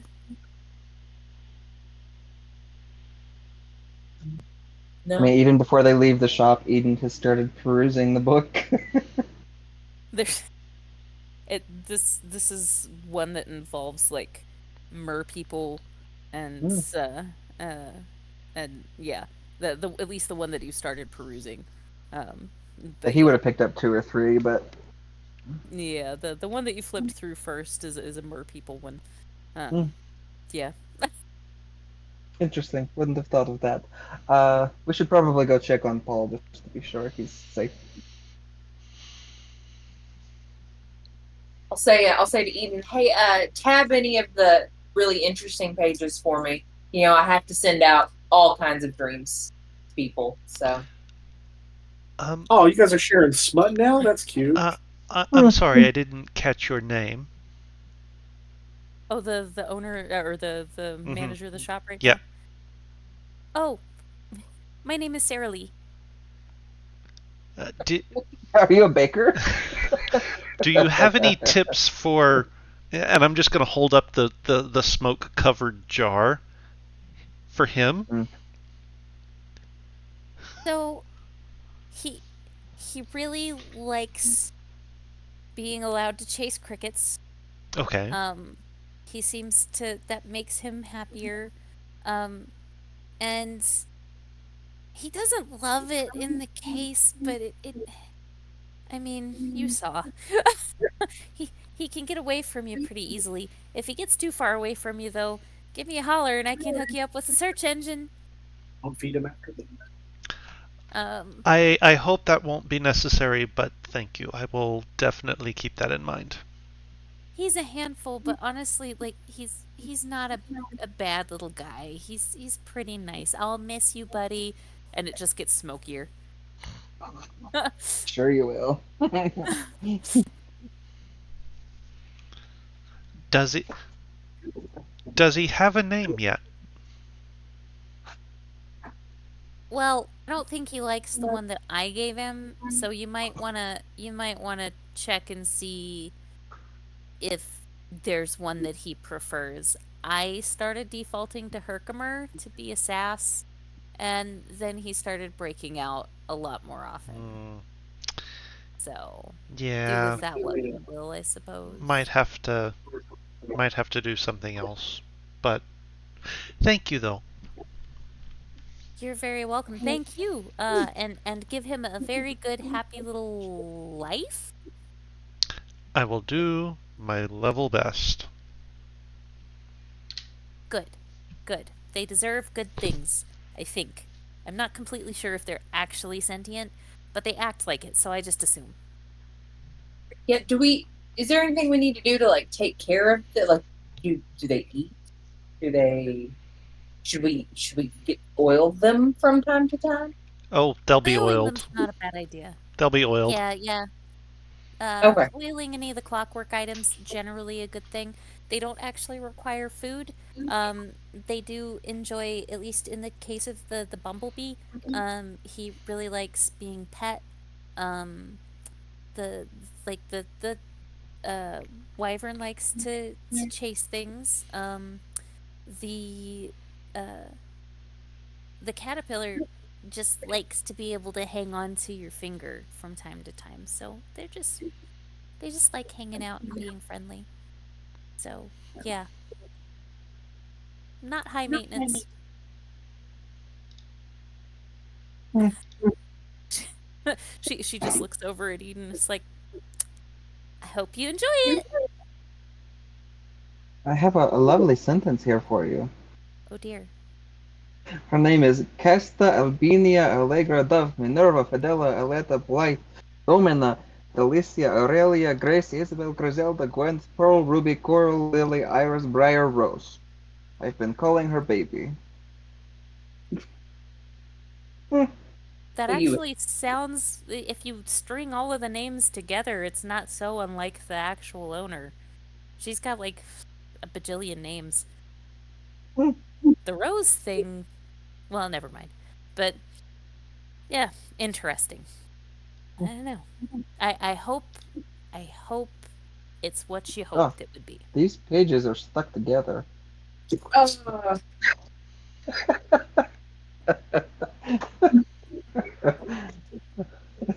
Uh, I might need to pay closer attention to how long people are back there.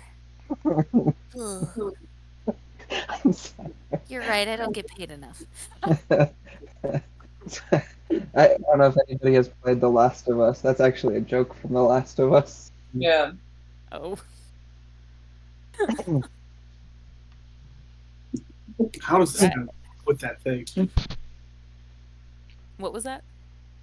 Another, just another joke from The Oh, Last of Us. I still have not turned into much of a gamer, so I got nothing. Uh, Right. but yeah, you and your bug army and your wyvern are able to uh head out and get back to the hotel.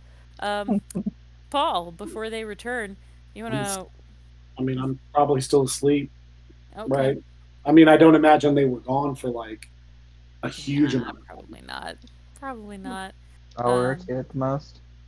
yeah. So, yeah, if you're pretty sure that you would have stayed asleep, then you are good. And yes, you come back to an intact Paul, which means that since he's still asleep, it's also an intact room. Um, and he is no longer licking walls or anything too crazy. So, um, that part is much improved from the last time that he was conscious. Um, Granted, he's still not conscious, so who knows what the next day will bring. You are all safe for now. For now. But only for now. Right, well, have a good night, everyone. I have some reading to do. I will see you in the morning. All right then. Do you take your entourage with you? I assume that they join me. But Alrighty if then. not, that's fine. Like, he's not pushy about anything, so. Um, Are you guys up to anything this evening, or are you just gonna go ahead and get your rest in? No, I'm gonna probably go get some rest. All right. Mm. Thea, anything specific? No, I don't have another spell to learn or anything like that.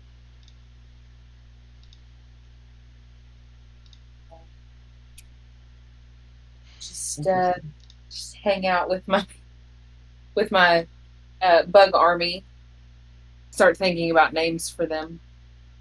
So they are actually really weirdly cute, and they take command pretty well. Like you can kind of they'll if you track your finger over them, they'll do the little like wave while they're trying to find your finger. Um, they are all quite well behaved little buggies. So yeah, you now have your little bug friends. You could probably train them as a circus act if you wanted to. It'd be a very tiny circus act, so probably not the most exciting thing to do. But um, yeah, they seem to enjoy their new position, so they are happy to be with you. So I'm gonna go to my room and I'm gonna sort of sit down, cross-legged in the floor, set the jar down in front of me. Then I'm gonna reach into my vest and pull out a little oil can and sit it down on the floor next to me. And then I'm going to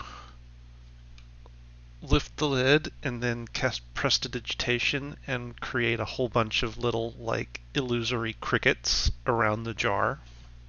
Oh, So once the smoke that he has put out clears, he sees all of the crickets and he looks at you with this wide-eyed like, "Oh, for me?" and just starts like chasing them very much like a ferret would. Like Mhm. there's a definite like U-shaped bounce to it as he's trying to like pounce on them.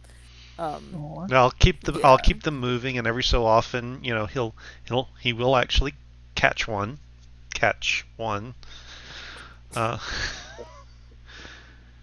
it's like okay, I'll do that for about 10-15 minutes, and then once he's caught the last one, it's like okay, back over here, and sort of hold up the little oil can for him, and it's like come back over here, and we'll oil you up and make sure all of everything's working good, and Come bound I'll over just to you. sort of make sure that everything is nice and oiled up real good. It's like okay, we're gonna get along just fine, but I've got to figure out what I'm gonna call you because clearly you are not a Herkimer.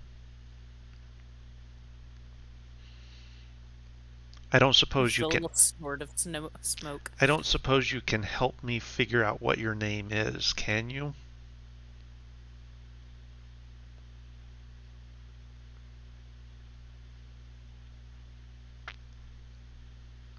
He points over across the room at the wall. Okay. Wall. Brick.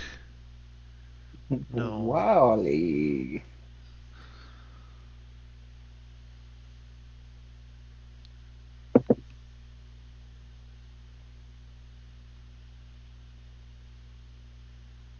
You can tell like he's trying to figure out, like looking around the room, trying to find if there is a thing that he can point to. And he's like,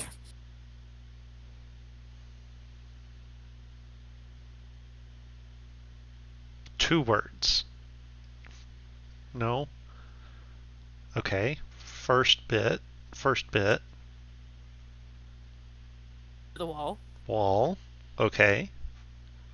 And then he he like gestures to himself for the second part, like a little visor, and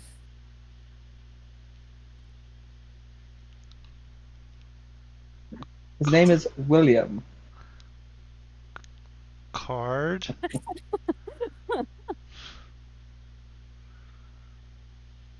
Cards. Poker.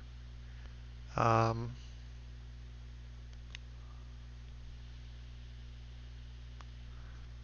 Hmm.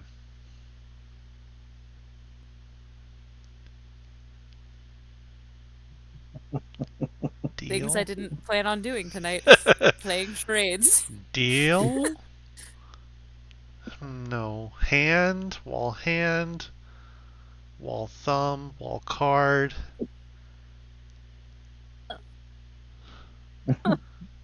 Hmm.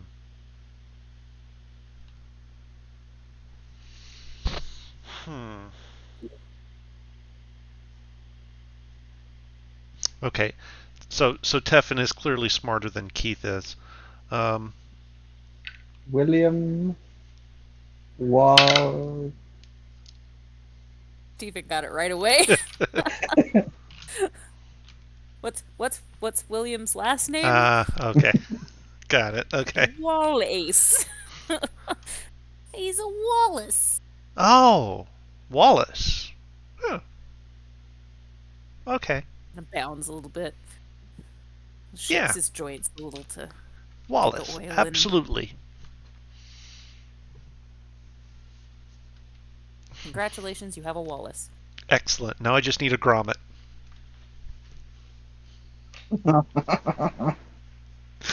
I mean, this could be arranged at some point. You guys are collecting weird stuff anyway, so She. I work. I am also a proficient in leatherworking.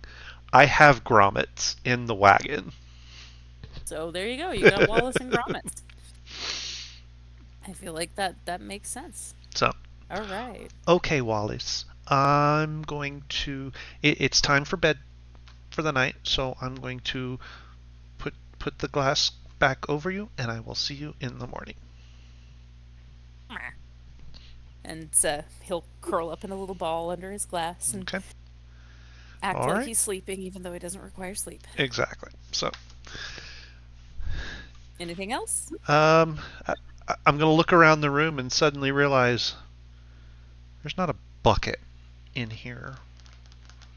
I haven't slept in a body in a very long time. Oh, very inconvenient. Yes. Huh. Okay. I can do this, though. Has to psych himself out to go to bed. Fair, honestly. All right. So everybody beds down for the night and gets their rest in. Good deal. Yeah, pretty much. All right. So next day, Thea, you would know the difference kind of roughly in travel time between flying and walking.